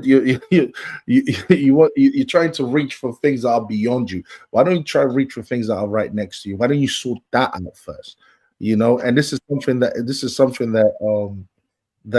can help the brother actually turn around and say, you know what, I need to adhere more to what I believe to be right and not what will give me a bigger check. In a sense, to me, this is like trying to help the brother, if anything. But yeah, let's. And I believe Chunkz is humble. This is just how he's feeling in the moment. He says, wallahi, you're broke. Go make some money and look after your mum, you bastard. And he's giving the same energy back because that guy called him a bastard. But that's going to make people look at you differently. You've done this on your public Twitter account. People are going to be like, well, money isn't everything. And then that hater won, bro. Because now people are always going to look at you like with a funny way, like, oh, who does this guy think he is? You know? We'll see the rest of the argument. Go make some money and look after your mum, you bastard. The fan did reply, I will once I'm done studying. How about you go focus on your deen and hereafter instead of twerking for clout and money? Get your priorities straight, you degenerate. And then it's just like on Twitter, this guy's won the interaction because Chunkz is the mega star and he's just getting critique. And when you're a mega star, you are more than open to criticism. You just have to ignore it. But then he says to him, how about you go focus on your dean and thereafter? And then this is where social media is annoying. It's like, bruv, listen, first of all, who the hell are you? Don't tell me what to do. I don't have to listen to you. That's what I think when I see comments like that where people are telling me what I need to be doing. It's like, no, you aren't here to tell me what I need to do. And I'm not here to tell you what you need to do. But this guy, and it's not a scared thing, but this guy would never speak to Chunkz this way. You would never speak to a person in person this way. Twitter's meant to be conversations. These are not how conversations go in real life. But you talk this way about people when you've learned to dehumanize them, when you don't humanize them, bro. Because even if you know someone who's collabed with Lil Nas X and you don't think it's right, you don't think it fits with their values, bro, you're going to talk to them like this? No, you're not. Chunkz did reply, you focus on you are deemed to you hypocrite. Where in the Quran or anywhere does it say take digs at your brothers in Islam over Kylian Mbappe? He doesn't know you exist, you weirdo.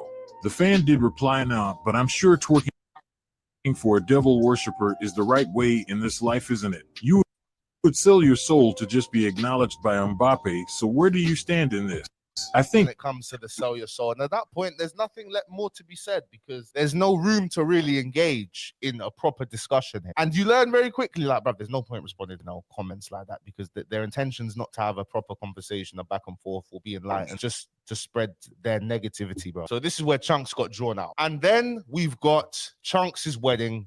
This happened like a year ago where Chunkz had his wedding, mashallah, and somebody leaked. Apparently in the wedding, they were taking phones away. They didn't want pictures out. Someone ended up leaking pictures of the wedding. Pictures of his wife got leaked. It's not even just a religion thing here. Like on this social media thing, I've realized, bro, if I have a wife, bro, and I'm on a social media thing, there's no way in hell I want, like, you know, maybe a couple of wedding photos, you know, a photo here and there, but I would want my privacy. I want to keep that side very separate because when you mix the two, it's usually ugly. And especially with religion as well, like Chunkz don't want his wife's face out there, bro. Well, this YouTuber, Ali Dawa, who I've watched a few of his videos still. And what's the other one? When I was working once, who did I see in, I saw him in near Royal Oak Station around Portchester. Who was the Muslim guy who's done debates with Piers Morgan. He's done collabs with Sneaker. I forget his name. I was getting in my van. I saw someone go up to him. I'm thinking, I swear I know that guy, but I'm forgetting his name. I don't know his name. I'm sure everyone will remind me what his name is. But even this guy made a video about Chunkz and his wife. Now, this guy's fair. I think with his videos, his intentions are just to make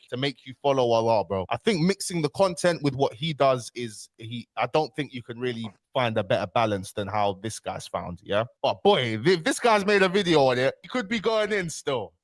As people are tapped in the head, bro. This message to you, Chunkz, okay, yeah? Protect your wife, Aki. Protect yourself and your wife. Because me and my wife, when we're out and about, I tell my wife to wear niqab now. She's not a niqabi, but I tell her to wear niqab when she's out and about with me. Why? Because sis tried to take little sly pictures. You know how many times I had to stop my wife from boxing out some sisters because they tried to do some sly ones, you know, trying to take a picture of my wife.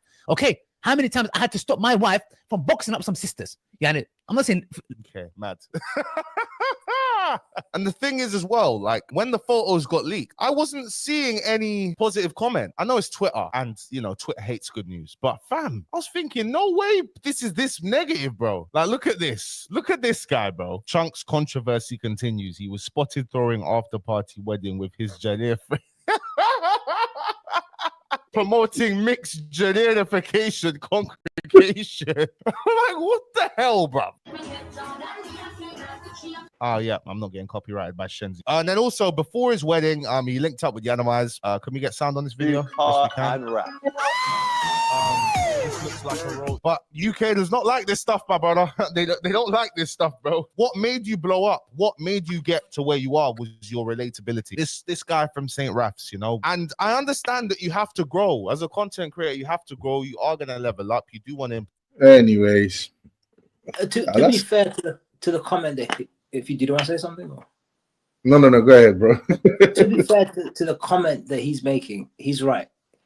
He becomes successful and influential, and the comments are about how wealthy he is, the negative comments. It's not about, well, maybe this is not good for society, maybe you could do better, brother, maybe you do the funny content, but don't be doing the dating stuff because you know, this sends maybe people down the path of thinking casual relationships are a norm, when really relationships would be from a marriage, since you got married yourself. And none of the women that you dated on those shows or in doing dating shows with you were the ones that you married. Because obviously when you wanted to get married, you married a Muslim sister from your own culture, from your own background, and went down the traditional Islamic path where you had ideally no pictures, and you didn't want that out there. You went double down on the sunnah when it came to becoming married, but when it came to making content, it was, look at that bunda, look at that bunda, look at that, bro. Yeah, that's actually Angolan slang.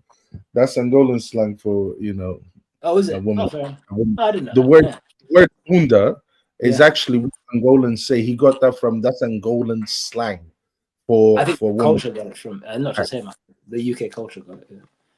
Yeah. They took that, yeah, and he kind of made it famous.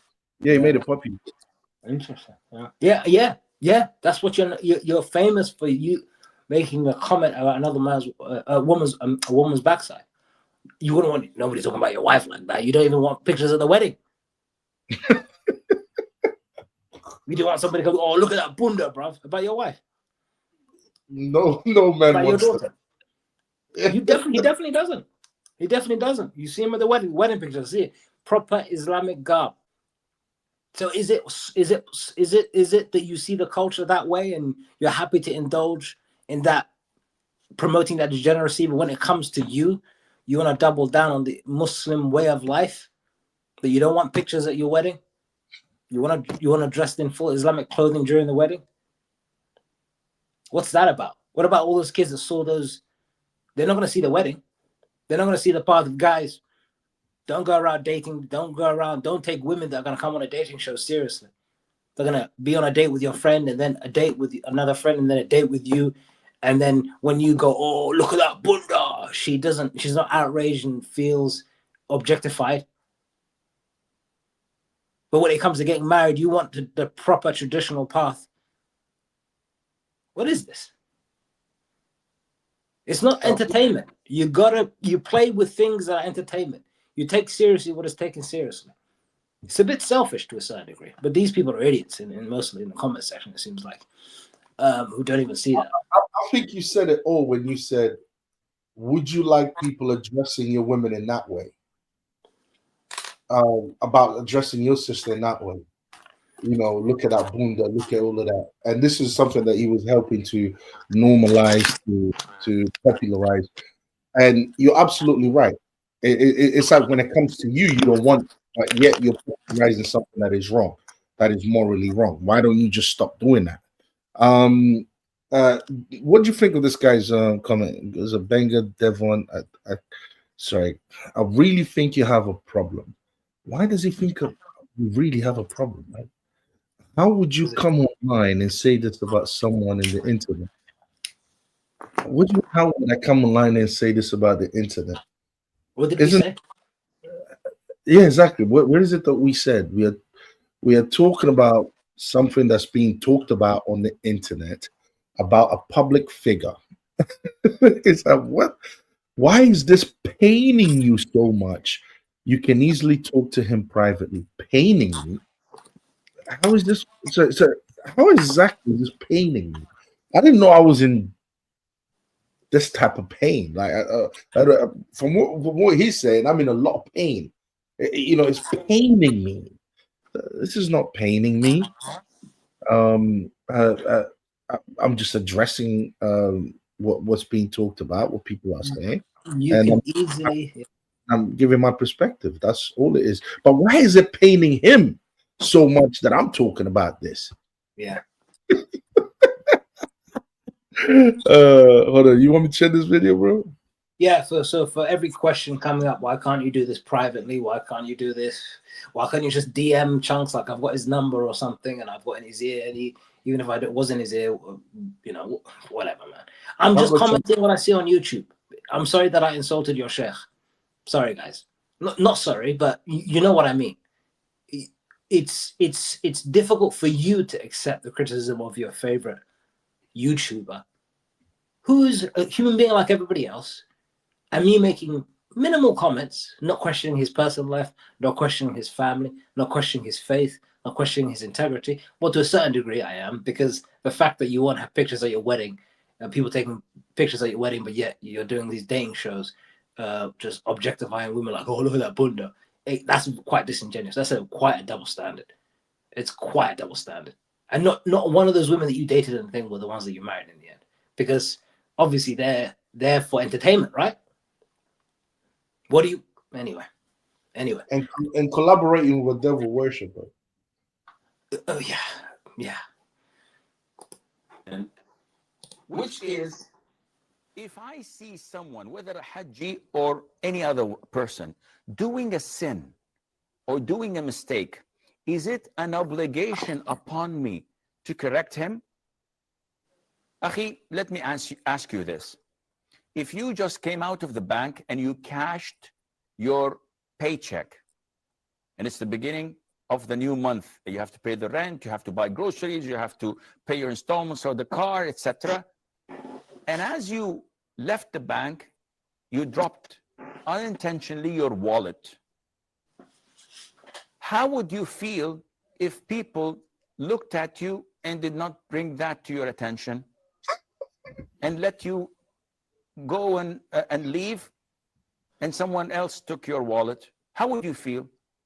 Wouldn't you feel angered of them? Why didn't they tell me? Why didn't they bring this to my attention?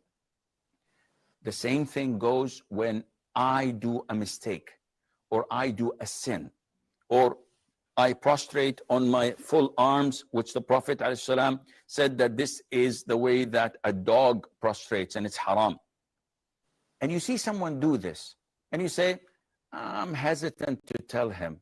You know that you're not gonna see him after this prayer.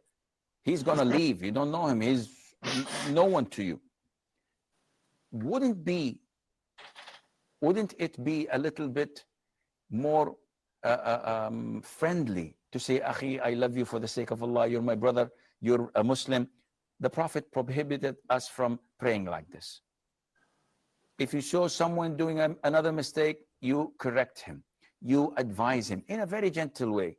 Wouldn't this be a lot of reward for you on your scale of good deeds on the Day of Judgment? Definitely it would. But wouldn't be a sin if you keep on neglecting enforcing virtue and preventing vice?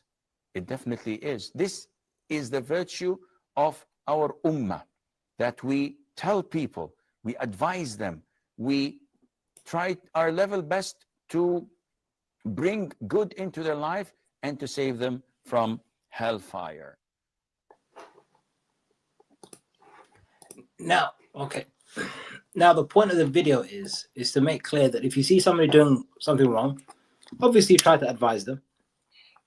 But I'm mostly trying to look for a reference that says you can comment on somebody publicly as well, because you can. If you do something publicly incorrectly, you correct the person publicly.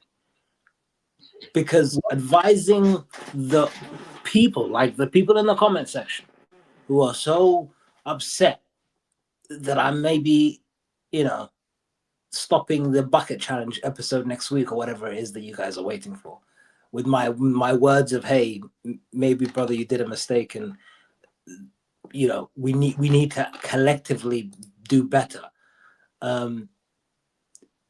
is good.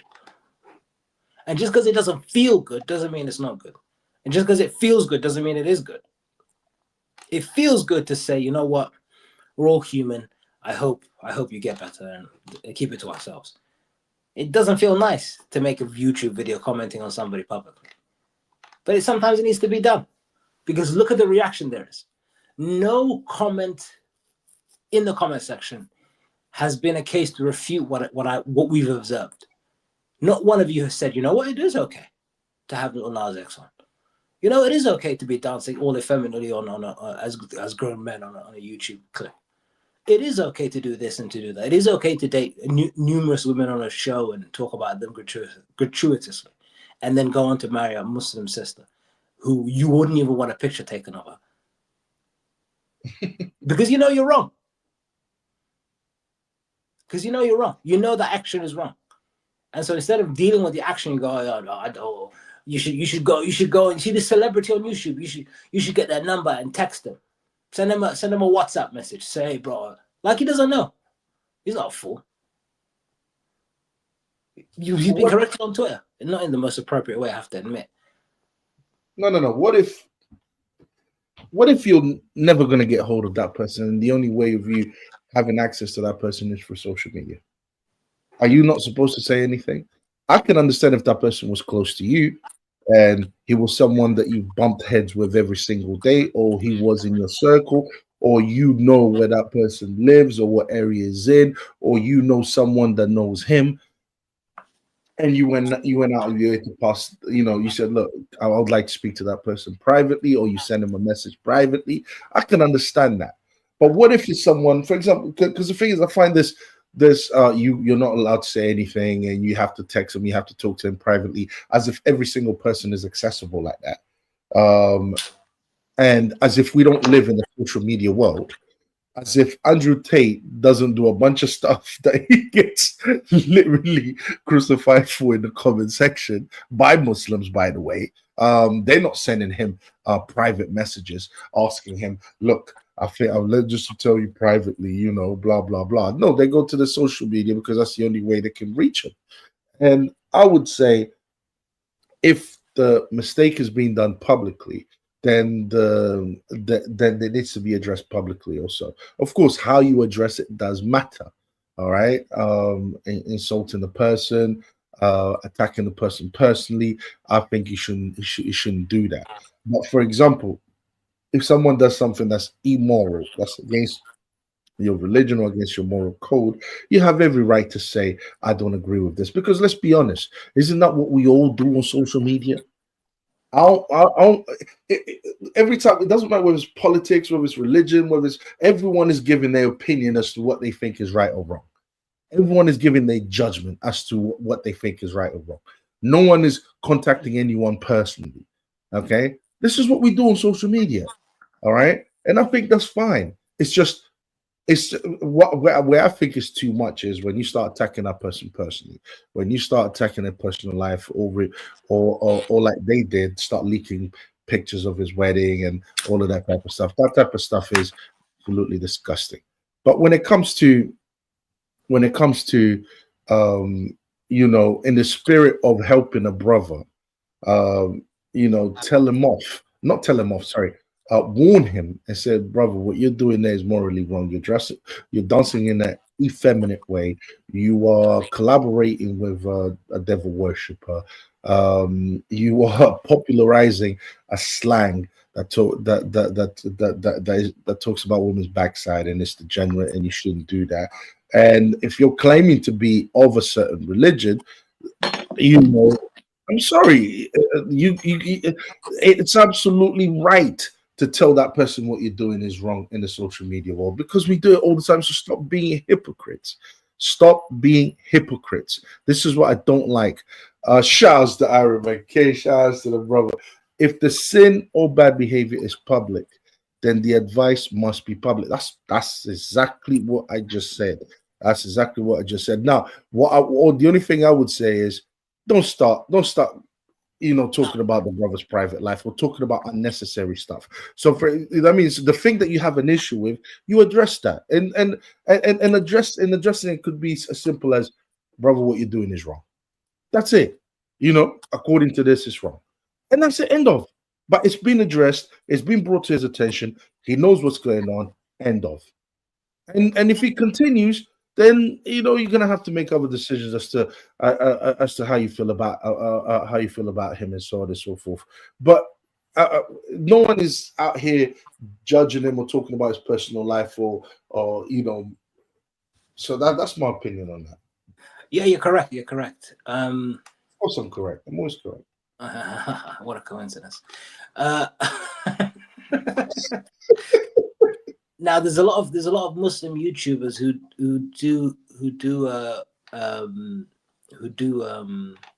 do these things where they see another YouTuber, they make a comment. You've seen it in the Dawah community. Now the argument is you have done this publicly. Therefore, as the brother said it, Aaron, you must be corrected publicly. Why? Because if it's done privately, how am I supposed to know? Am I supposed to wait and watch you change? Or could I be unaware?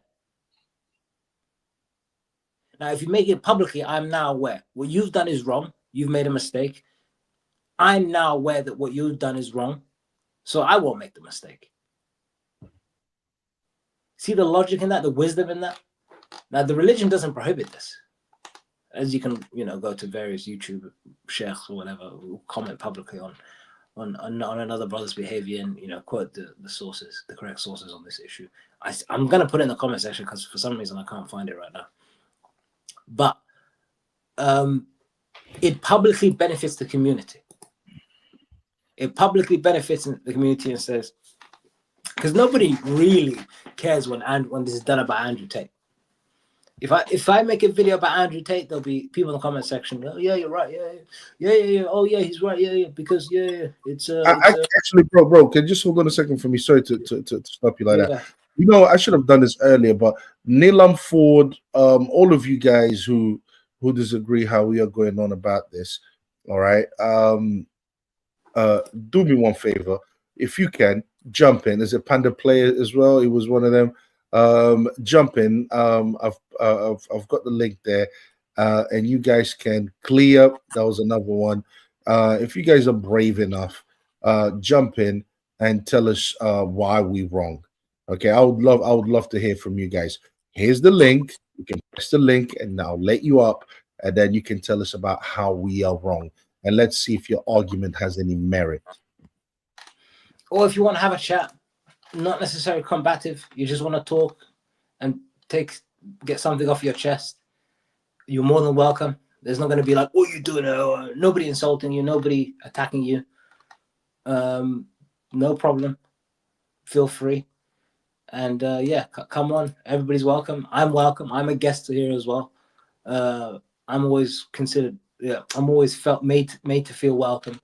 So, feel free to come on. Yeah, and don't listen, guys. I'm not as aggressive as you might think. I sound. No one is going to attack you. No one's going to attack you personally. No one's going to be super aggressive to you. We are an extremely welcoming channel. So if you have an opinion on something, you'll be allowed to express your opinion, and everything will always be respectful. Always. Will you show your faces if someone jumps on? Will I show my faces? You can check all my videos. My faces are there. My faces are literally on the thing. Go ahead, Dragon. Jump on. Don't be scared. Well, nobody's scared. I've got my face all over this channel. I'm always showing my face. If you want to see my face that bad, you can go to any of the videos. And guys, I don't mean to sound funny. Trust me. When you're speaking, I'll let you speak, and that's it. So jump on. No one's going to interrupt you while you're speaking. No one's going to do any of that. So go ahead. I want to hear how we are wrong. That's what I want to hear. And correct us. Maybe you are wrong. Yeah, maybe we are wrong. Correct us. And also, just maybe you just want to drop a comment. Maybe you have a comment and you feel the need to, say it, to voice it. Then go ahead, do it. Like, it's not a problem. Don't be shy. But I mean, I'll be honest with you, that's really it when it comes to Chunkz. It's not a big thing. Because I'm doing like I said, I'm editing a reaction that I just did on Piers Morgan, and I'm doing the exact same thing. I'm criticizing him for what he said, and I just think that society should do more of that. That's how I feel about it. I think we need to hold each other more accountable because we live in a society that promotes a lot of moral degeneracy. So now more than ever, we need people to speak out. People that believe what people are doing is wrong, speak out against it. Okay. More than ever, religious people need to speak out against the type of degeneracy that we are seeing. So if we see someone practicing, someone from our faith practicing, or someone that's not necessarily from our faith, we have to speak out because this degeneracy has to stop. You know what I mean? Bunda this, bunda that. Come on, man. Yeah, I'm speak on this, and you guys can watch the YouTube channel. You can see me talking about Andrew Tate at great length. I love talking about him for some reason. You know? And it's just the case of, I don't know why as Muslims we are becoming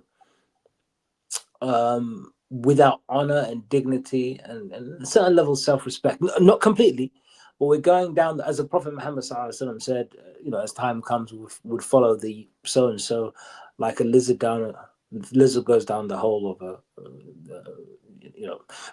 I'm misquoting the hadith. I pray, you know, you can find it online. So the point I'm making is, we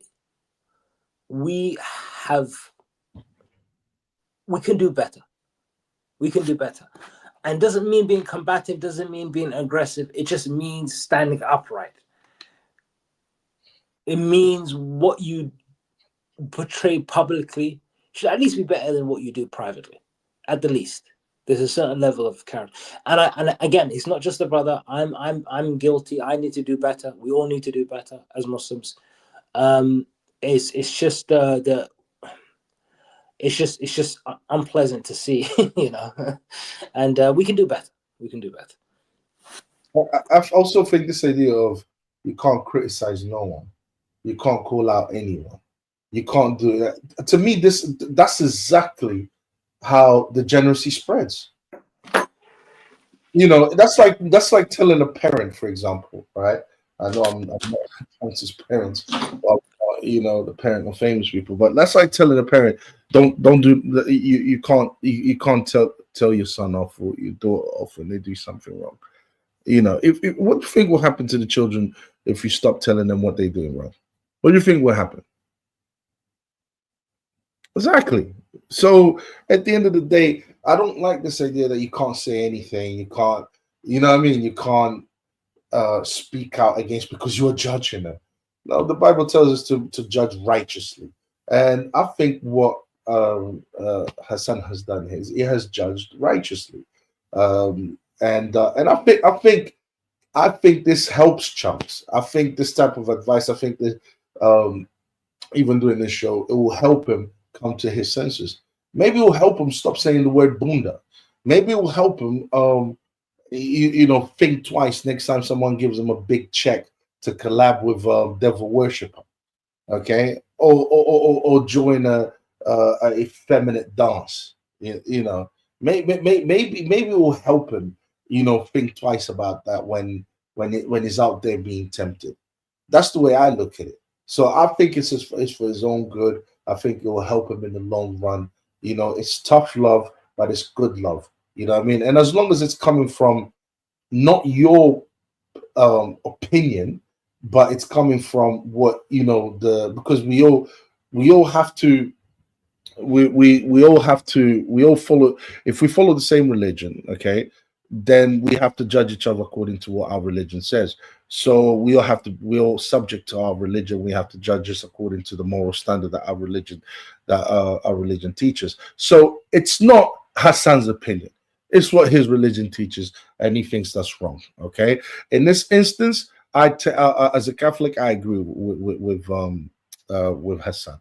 I completely agree with him. What he's doing is wrong. As a Catholic, I would say what you're doing is wrong, mate. You know what I'm saying? And if I saw a Catholic doing it, I would applaud any Catholic out there that would speak out against it. And I would also speak out against it because it's the right thing. It's the right thing. End of. And you never know, it will actually help him. Tough love does help. Tough love does help. You're not saying you hate him, are you? Exactly. No, of course not. Love for the brother. I wish him all the best. I'm sure if I met him in real life, I'd be nothing but respectful. I'd give him his space. But you do something publicly, we'd comment publicly for the better of the ummah, for the better, because the British Muslim community, as it stands, is getting worse and worse and worse. It's actually a joke, and we're all guilty. I'm guilty. You're guilty because you're a Catholic anyway.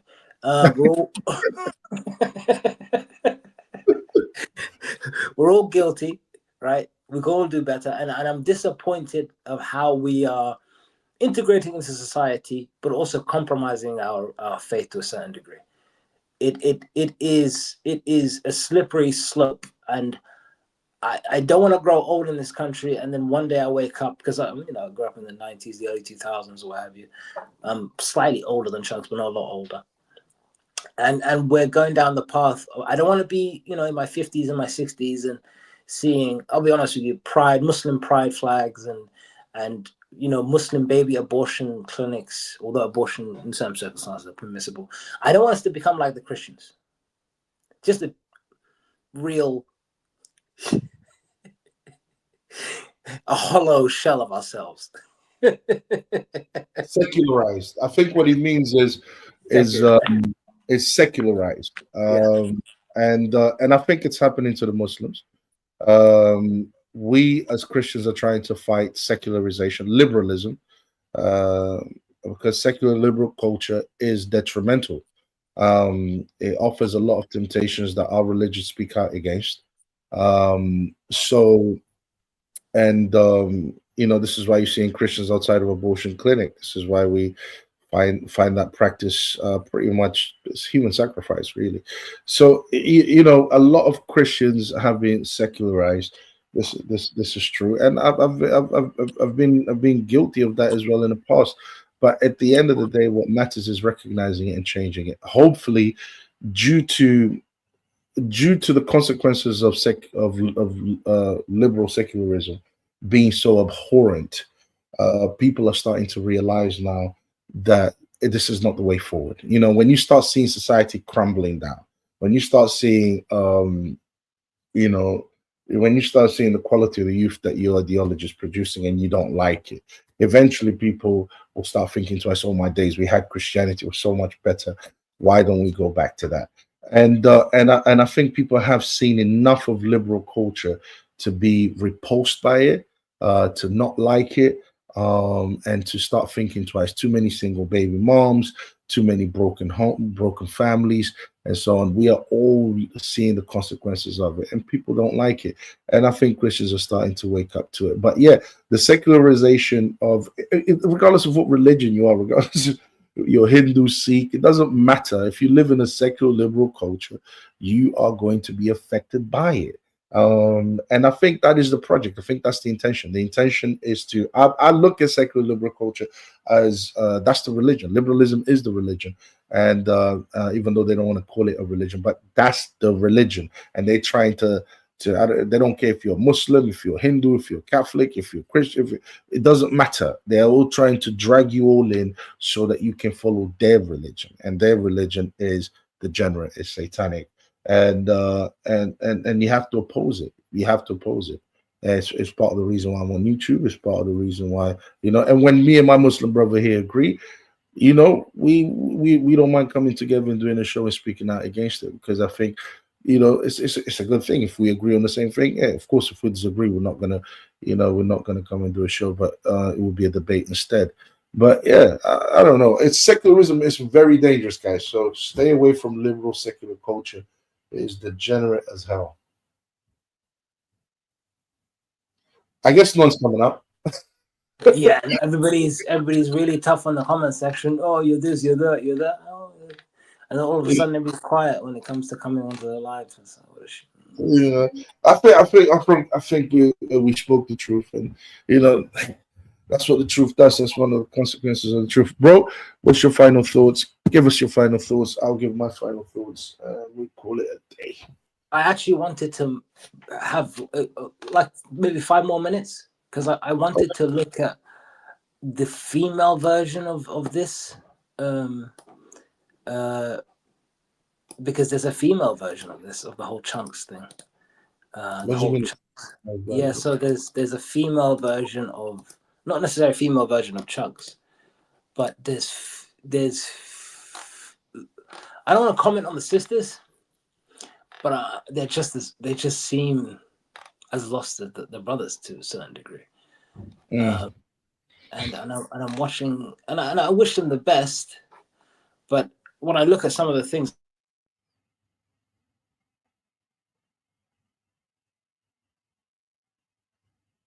Hassan?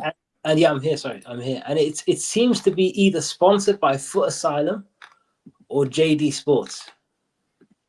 Okay. It seems like that it's all marketing, really pushing capitalism and money, and I guess the love of money, really pushing these degenerate ideas. So it's organized. It's really I worry what these executives are doing for the love of money, and I worry that how money and style and being seen is really maybe the gateway into corrupting the youth, the Muslim youth, to a certain degree, because what I'm watching here on the female end of like the female sidemen or the female beta squad, hijabi sisters sitting around eating chicken and chips and whatever the hell it is they're eating, with their tracksuit hijabis. And so tracksuit hijabs, I don't want to judge their clothing, but I kind of am, even though it's baggy and what have you. But it's just are you running a marathon, or are you a drug dealer and a Muslim? Or what's going on here? Where's the video? Where's the video? Oh, let me play it to you. I've got to be very clear because we don't be commenting on system.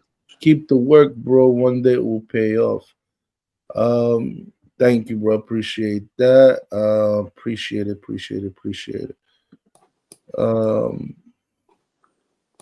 Is this the video?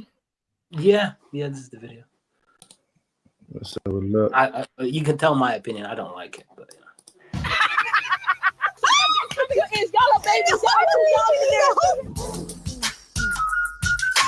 Hey guys, welcome back to another episode of Tucking In. We have a very special guest with us. A very special one. She's a YouTuber. The name rhymes with Hella. Okay, and Pose. And they are our queen of the jungle. Yes, of course. She's a force to be reckoned with. In the world of social media.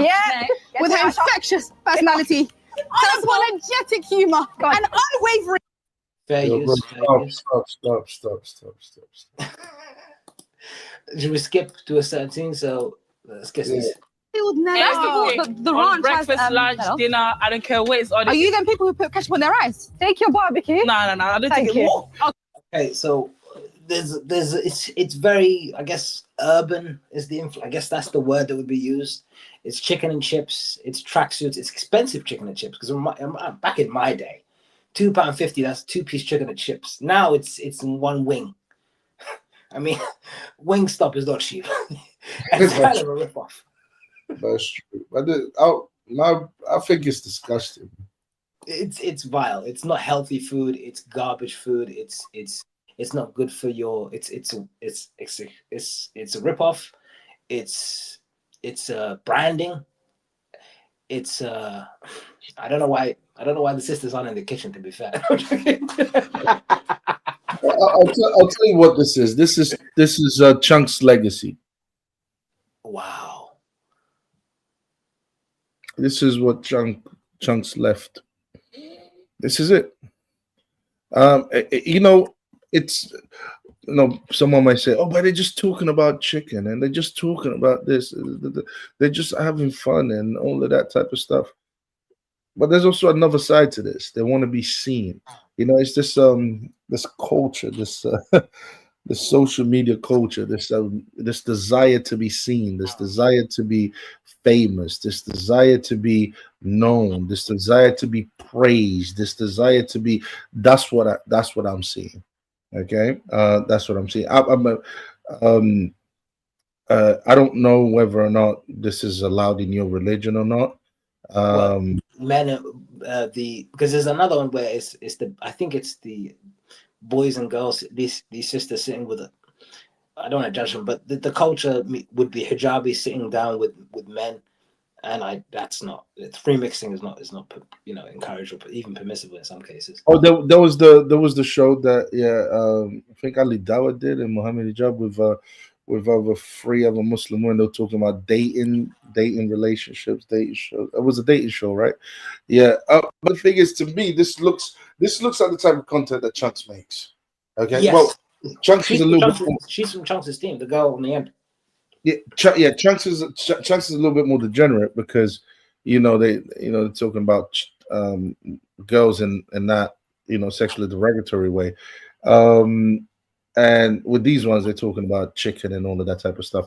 But I think the intention here is to be seen, is to be famous, is to be what and whatnot. I know for a fact that if I was to listen to a lot of this stuff here, I would disagree with a lot that was said, but I would also disagree with the mannerisms, the language being used, even some of the slang I'll probably disagree with.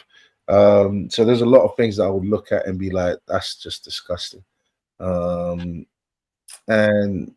yeah, I mean I see it as. Would you want any of your daughters behaving like this? Oh no. Why? Huh? Why? I'm just Why? wondering. For the sake of why. Well, first of all, what are they there for? That's what I want to know. Why do you need to talk about? What are you talking about that is so important? We're talking about. Look at this diary room. Chicken and chips. How is this productive in any way, shape, or form? How does this contribute to society in any way, morally speaking? So you're just online talking nonsense. First of all, it's not the right thing to do at all. So yeah, no, I don't want I'm looking at it and I'm just thinking, this is just free girls that want to be seen, free girls that desire to be famous. And they're doing anything in order to do so. That's basically that's what I'm seeing there. I don't want my daughter. Believe you me, you will never see my daughter in any of these shows, or behaving like that, or talking like that, or being seen like that. That's never gonna happen. What would it be better for these sisters to be doing? What would be better? Yeah. Anything but. I think. Look, here's what I think. Yeah, I think too many young people grow up with this pressure, with not just pressure, but this idea that it's okay for the whole world to look at them. It's okay for the whole world to know all about them. It's okay for the whole world to have their noses up in their in their lives. It's okay. And all that translates to attention. And I think a lot of young people growing up with this expectation that they have to be seen by the world, that the world has to pay them attention, and I don't think that's healthy. I don't think that's moral. I don't think that's good. I think Would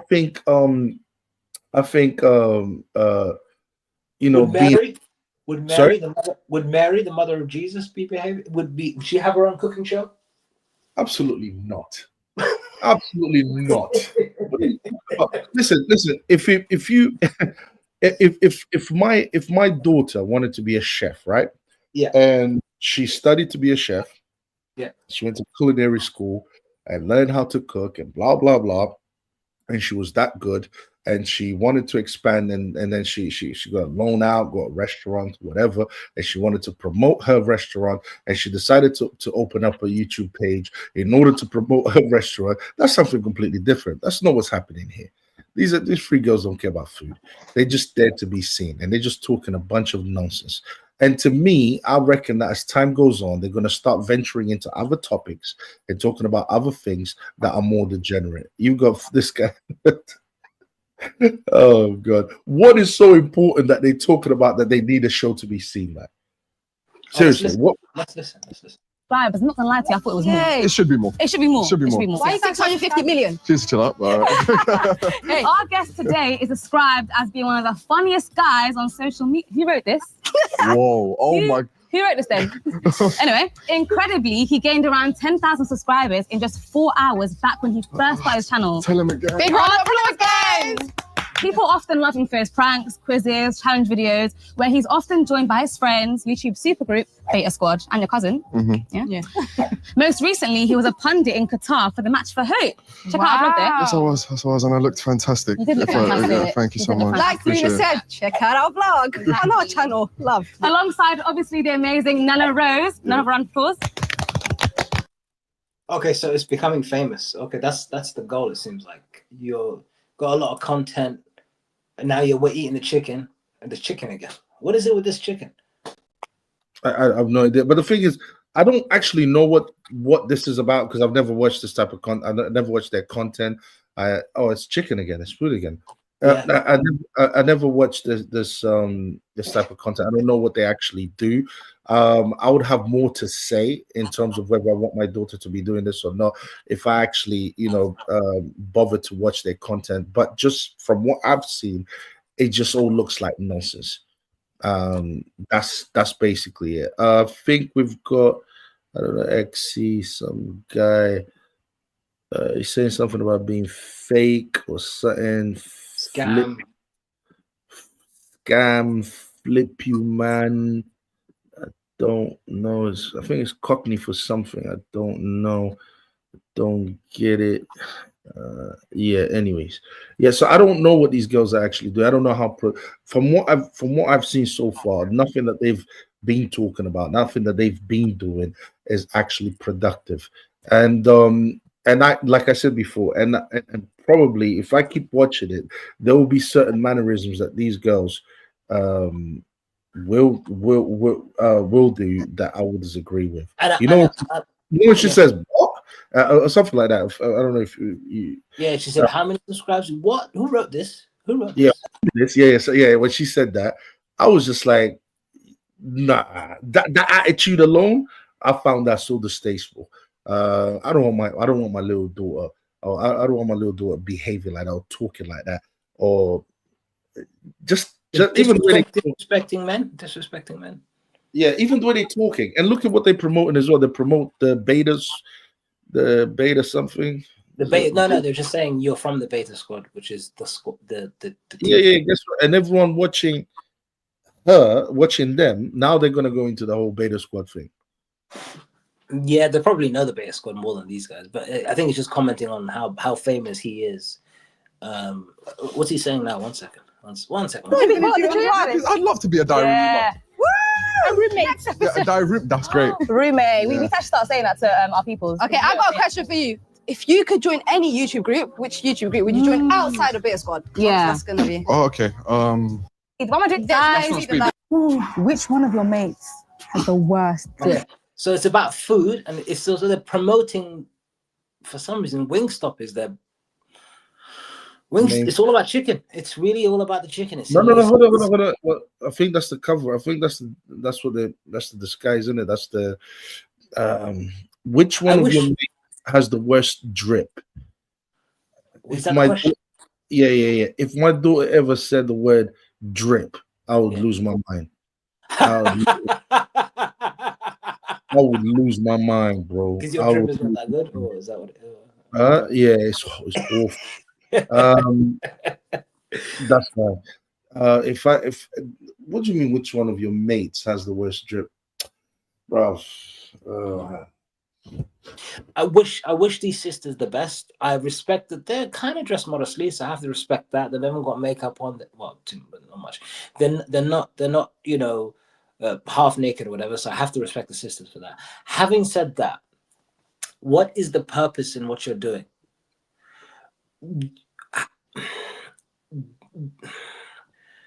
It's again, as you said, it's the whole. I don't want to say this is Chunkz' legacy because I don't want to put that on Chunkz, but the idea that this is conducive to look. The comment section is going to say, all respect to the sisters. I wish them the best, but the idea that look, it's a great question you propose. What is the purpose of this? What are you doing? Your exposure, I guess, to a certain degree, there is value in that, right? So the idea that you're just sitting on this couch being loud and obnoxious to a certain degree, let's be honest, combative, argumentative, boisterous, disagreeable, disrespectful to a certain degree, and then the focus being on chicken and chips and overpriced chicken and chips and what have you. How does this benefit you as an individual? How does this benefit you as a woman? How does it benefit you as a Muslim sister? It doesn't. It doesn't. It really doesn't. I mean, you've seen our comment section. The things that adult men are saying to us now. I mean, you've seen it, Octavia. Like, don't think that men aren't saying that as well in your comment section or something like this. Not to say that all men are bad or being a man is bad or whatever it is, but the hijab isn't a cloth. It's not a piece of fabric. It's a way of life. It's a barrier between hijab. Literally means the word hijab literally means barrier. It doesn't mean headscarf. Right? It's a barrier between you and man. Man should not come to know you so easily and so well. There is value. For example, in the Quran, right? Angel Gabriel, he's approaching Mary to, give her the good news that she's going to become pregnant with Jesus or whatever, right? She's in the field or she's out in public, doing something, maybe, herding the sheep or whatever, right? And then he walks towards her. And then she sort of walks off, in a sense, to get out of his direction. And then he keeps on walking towards her. He changes his direction to walk towards her, making it clear that I'm coming for you. And he presented himself as a handsome man. And I have to get the Quran verse, and I'm going to put it in the comment section. And then she says, I seek refuge in Allah from your intentions, or something along those lines, and I advise you do the same. Meaning, I know you're a man, I'm a woman, I know you're up to something. You shouldn't be confronting me in such a way. When I remember reading that verse, I remember being very impressed. She's presenting the importance of not making herself open. She makes it clear. Like, what interaction do you and I have? Remember, fear God, and I shall fear God as well. Let us remember God, right? Because she's godly. And then he says, be calm. I bring you good news. You shall become pregnant, and so on and so forth. And then she goes, oh, how can I become pregnant when no man has touched me? So on and so on and so on, so on, right? That's the whole. And you know that. You know the rest. You know how the rest goes. Kind of the basis of your whole religion, it seems like. Yeah, it is literally. Yeah, it becomes pregnant with the Virgin Mary. You guys believe in the Virgin Mary too, right? I believe that she gave birth miraculously, and but apparently we're worse than the ones that say that, we're as bad as the ones that say that he was burning in feces. But anyway, that's another episode.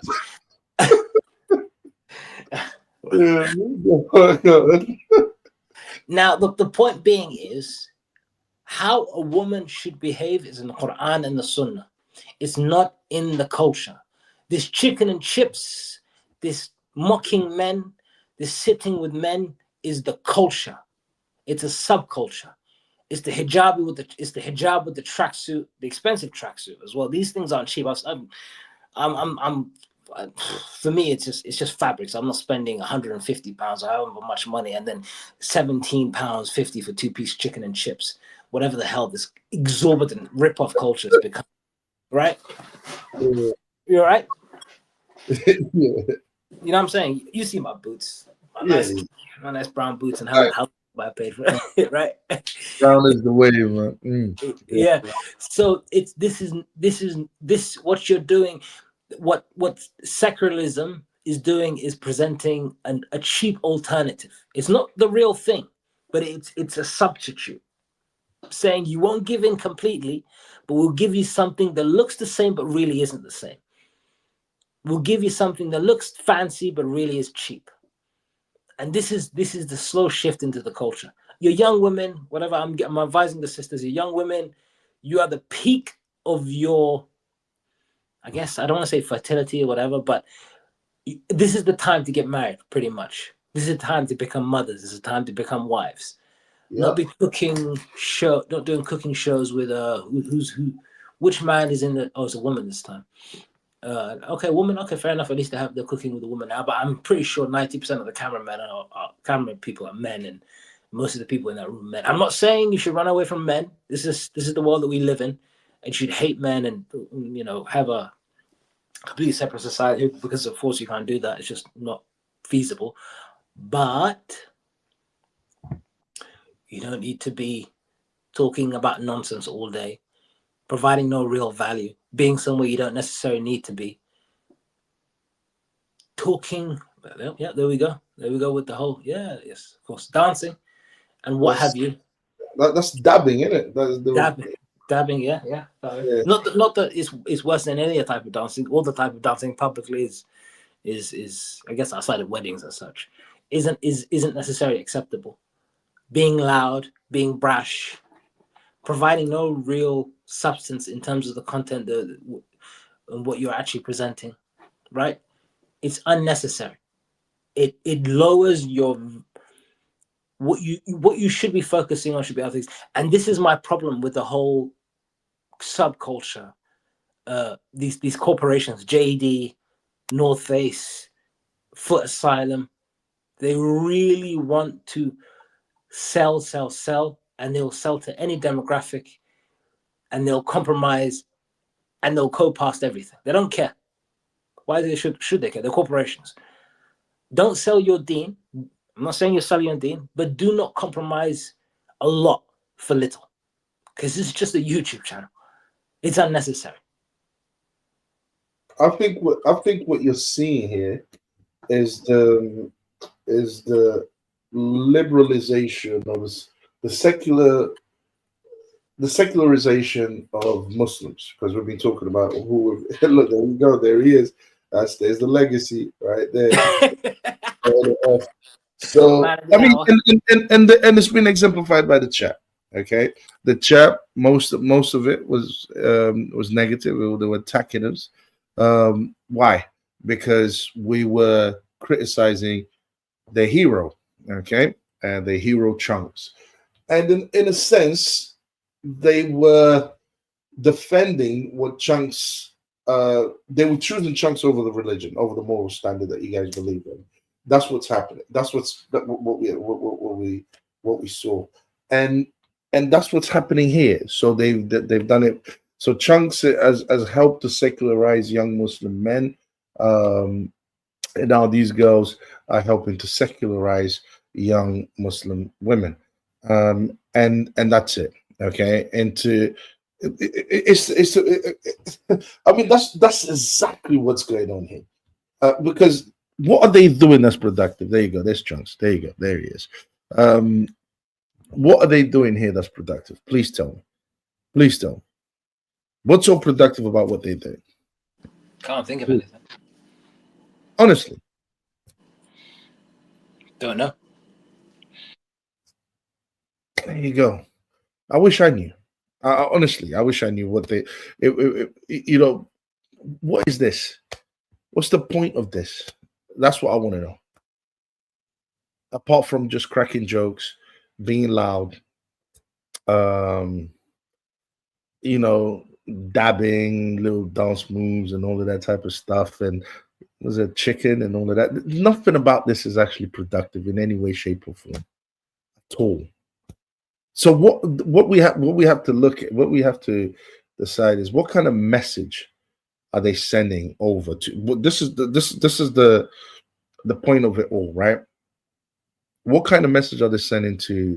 Because most of the people that are going to watch these girls here and Chunkz are probably going to be Muslim people. What type of message are they sending over to the Muslim community, women and men? You know, young boys and young girls. What's the message? look, older buddy, Jay. I know what the message is. What's the message? The message is nod your head. Give a little take your hat off to your Islamic traditions and your Islamic beliefs, but you can still join the party. So put on the hijab. Don't worry about wasting your time doing nonsense online. Don't worry about having long interactions with a man who's not your mahram. A mahram is a person who you can't marry. So a mahram is your guardian, really, but a non-mahram is a person you can marry. So, for example, like Chunkz, he's not related to these ones, I don't think, right? He could marry them. they shouldn't necessarily be putting themselves in that situation where they're with men that they can marry. But the culture is, don't worry about that. It's not that important. Don't be an extremist. Be a moderate Muslim. Slowly shift, because back in the day, in the early 90s, So compromise your faith, basically. compromise a little bit, just to feel, and the Muslims are willing to make that trade. We all are. I'm guilty of it. We're all guilty of it. I'm not judging the sisters. I'm really not. When I say judging, I'm not making them as a scapegoat for all our sins, because they're not. We commit sins as well. But the point being is, the British Muslim community in particular, and the American Muslim community, the Muslim community in the West, we're really 1 foot in, 1 foot out. Neither lukewarm or cold, or whatever the expression you guys like to use. And we're getting spat out in some way or another. And in the end, it does not matter. Those who you wish to be happy with you will not be happy with you until you give up your religion completely. But they drop a little Nas X here and there. Why don't you do that? Blah blah. And now you've shifted the goalpost just enough, or the overtime. You've pushed the goal forward just enough that the next Muslim might do something else. These sisters, they're sitting there talking about the next sister. She might be, hey, this is my boyfriend. Blah blah blah. We're gonna do a cooking show. Blah blah blah blah blah blah blah.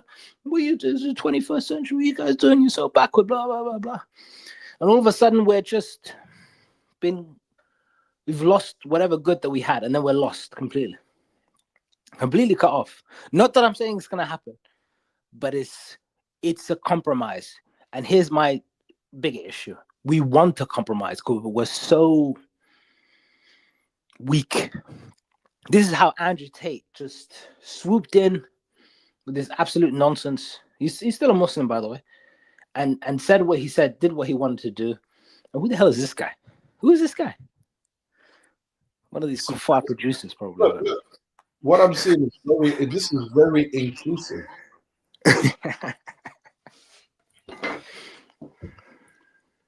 This is very inclusive. All very inclusive. Yeah. Look, I'm watching this, right? I'm listening to you and watching this, and I'm just looking at the mannerisms, especially the girl in the middle. She's very, very, I think she wants a career in this. Very animated. Just watching this, it's just like just the mannerisms, just the way the hand movements and the facial expressions and all of that. I find all of that wrong. I'll be honest with you. I find all of that wrong. All of it wrong. I don't like it one bit. And this is what I'm trying to say. Is this really about cooking? Is this what were we supposed to? I already said if you were doing something productive, I could actually understand. This is not productive. They're just joking around. They're just playing around and blah blah. There's nothing productive about what they're doing. They're doing it for the sake of money. They're doing it because they want content. They want to produce content and they just want to talk nonsense, which basically means they just want to be seen. That's what it is. Okay, this is the final goal. But what I'm also seeing here is Muslims trying to be more inclusive to the Western culture. I don't think that's necessarily their intentions. I don't think they went up there thinking, yes, we're going to try and make the effort of actually being seen as to be more inclusive. I don't think that's what they went in there for that. I think that's really how the new generation is starting to behave. These girls are the new generation. And let's see what the next generation looks like. Like you said, you might get a show saying, "Oh, this is my boyfriend. We're here to learn how to cook." You know what I'm saying? Like this is how it starts. This is how it starts. This is how it starts. But it starts somewhere, and this is why I said this is Chunkz' legacy, because this is what Chunkz left behind. And it's only going to get worse from here. It's only going to get, it's the same thing happened to Christians. As they became more liberal, as they abandoned their Christian values, the Christian religion, they started to behave in the exact same way, act the same way, and so on. And before you know it, they don't even believe in the religion no more. They're actually speaking out against the religion. So this is how it goes. Yeah. Yeah, I'll give my final thoughts because I could ramble on a bit about this forever. Not that I'm such a judgmental, horrible person. It's just, it's weird to me. I'm seeing a shift. Joke. It's all a bit strange. It's all a bit suspicious. It's all a bit. What are you doing by this? What's going on? Why are things changing unnecessarily from an Islamic perspective? Not that I'm a best Muslim, not that I'm perfect, but I have love for my Muslim brothers and sisters, and I have love for Islam, and I've got a bit of free time because I'm off work. I do have a job, so why not comment? I hope things get better. I hope we don't keep on compromising ourselves slowly but surely, because at some point we'll go so far that we can't come back to a certain degree, and it will be a bit difficult. And yeah, wish the best to everybody on this episode. Thanks for everybody for coming. Thanks, Octavio, for having this random show that just I thought of, watching a random YouTube video. It's interesting how everybody reacted to it, though. You're more than welcome, bro. And anytime. My final thoughts in this. There's a religion called liberalism, okay? And regardless if you're a Christian or Muslim, you are going to be affected by this religion, right? Simple and plain. And this religion is degenerate. Liberalism is extremely degenerate. Modern liberalism is extremely degenerate. And regardless of what you are, regardless of what religion you believe in, you will be affected by it because you can't escape it when you live in a secular liberal country, because it's everywhere. The nudity, the violence, the degeneracy, it's everywhere. It's almost impossible to escape it. It's almost impossible to not interact with it. But our religions do call us to a higher moral standard, and we are not supposed to interact with it. We are not supposed to mix with it. In fact, we are supposed to change that culture to mirror a more Christian culture, a culture with more Christian values in it. This is what we are supposed to do. But when the entire country is liberal, okay, it's harder for you to fight against it. And what you are seeing there is these girls assimilating into the culture. And even worse, what they are doing, is instructing the next generation on how to behave.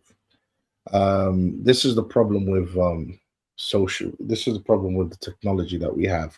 What two people do, okay, because it's being filmed, when it's put out there, millions of people. It can impact and it can influence millions of people because people are going to watch it. So even though this is only 4 people doing it, if there was no camera there, no one would see it, no one would actually know it even happened, no one would care about it. But because there's a camera there, because of the technology, and it's now being shown to the rest of the world, it can now influence thousands and thousands and thousands and thousands of people. And that's exactly all that's happening here. This is a good example of Muslims becoming more assimilated into liberal culture. Okay, and yeah, it happened to the Christians, and now it's eventually going to happen to the Muslims. So it takes a lot of moral courage to fight against it, because it offers a lot of the temptations that we're told not to indulge in, not to, to abstain from. So yeah, that's all I would say. And I also want to say this is Chunkz' legacy. This is what Chunkz left us with. Left Muslims with, not me. I'm a Catholic. But this is what he's done. And it's not good, Chunkz. It's not good. What you've done is not good. It's horrible. What you need to do is come out in public, apologize, and say what I've done is wrong. I don't agree with nothing that I did. Popularizing the word bunda. I don't care if you come from Northwest. I don't care if you come from certain areas. It's not an excuse. So degeneracy is degeneracy regardless. And if you're aware that it's degenerate, you need to speak out against it. So the only way I could look at Chunkz and be like, okay, bro, you know what? Yeah, actually, you're doing the right thing. Is if he comes out and he denounces everything that he's done in the past as morally wrong. Okay, and that would have an impact on the fans, on his fans, as we've seen. His fans will follow Chunkz to a cliff and probably throw themselves off of it. You know, and most of them are Muslim. You know, so what we're seeing in this video has also been exemplified in the comment section. And what have we seen in the comment section? We saw a bunch of Muslims defending Chunkz' bad actions, even though it went against the religion. Chunkz mattered more than the religion to the Muslims in the chat. That's what we saw. That's what we saw. So I speak like this because I'm a Christian. I've seen it, and I'm noticing that Christians are coming to understand it now, and they want to change. And that's the reason why, man. That's the reason why. That's the reason why I'm speaking the way I'm speaking. But anyways, guys, thanks everyone for watching, even the haters.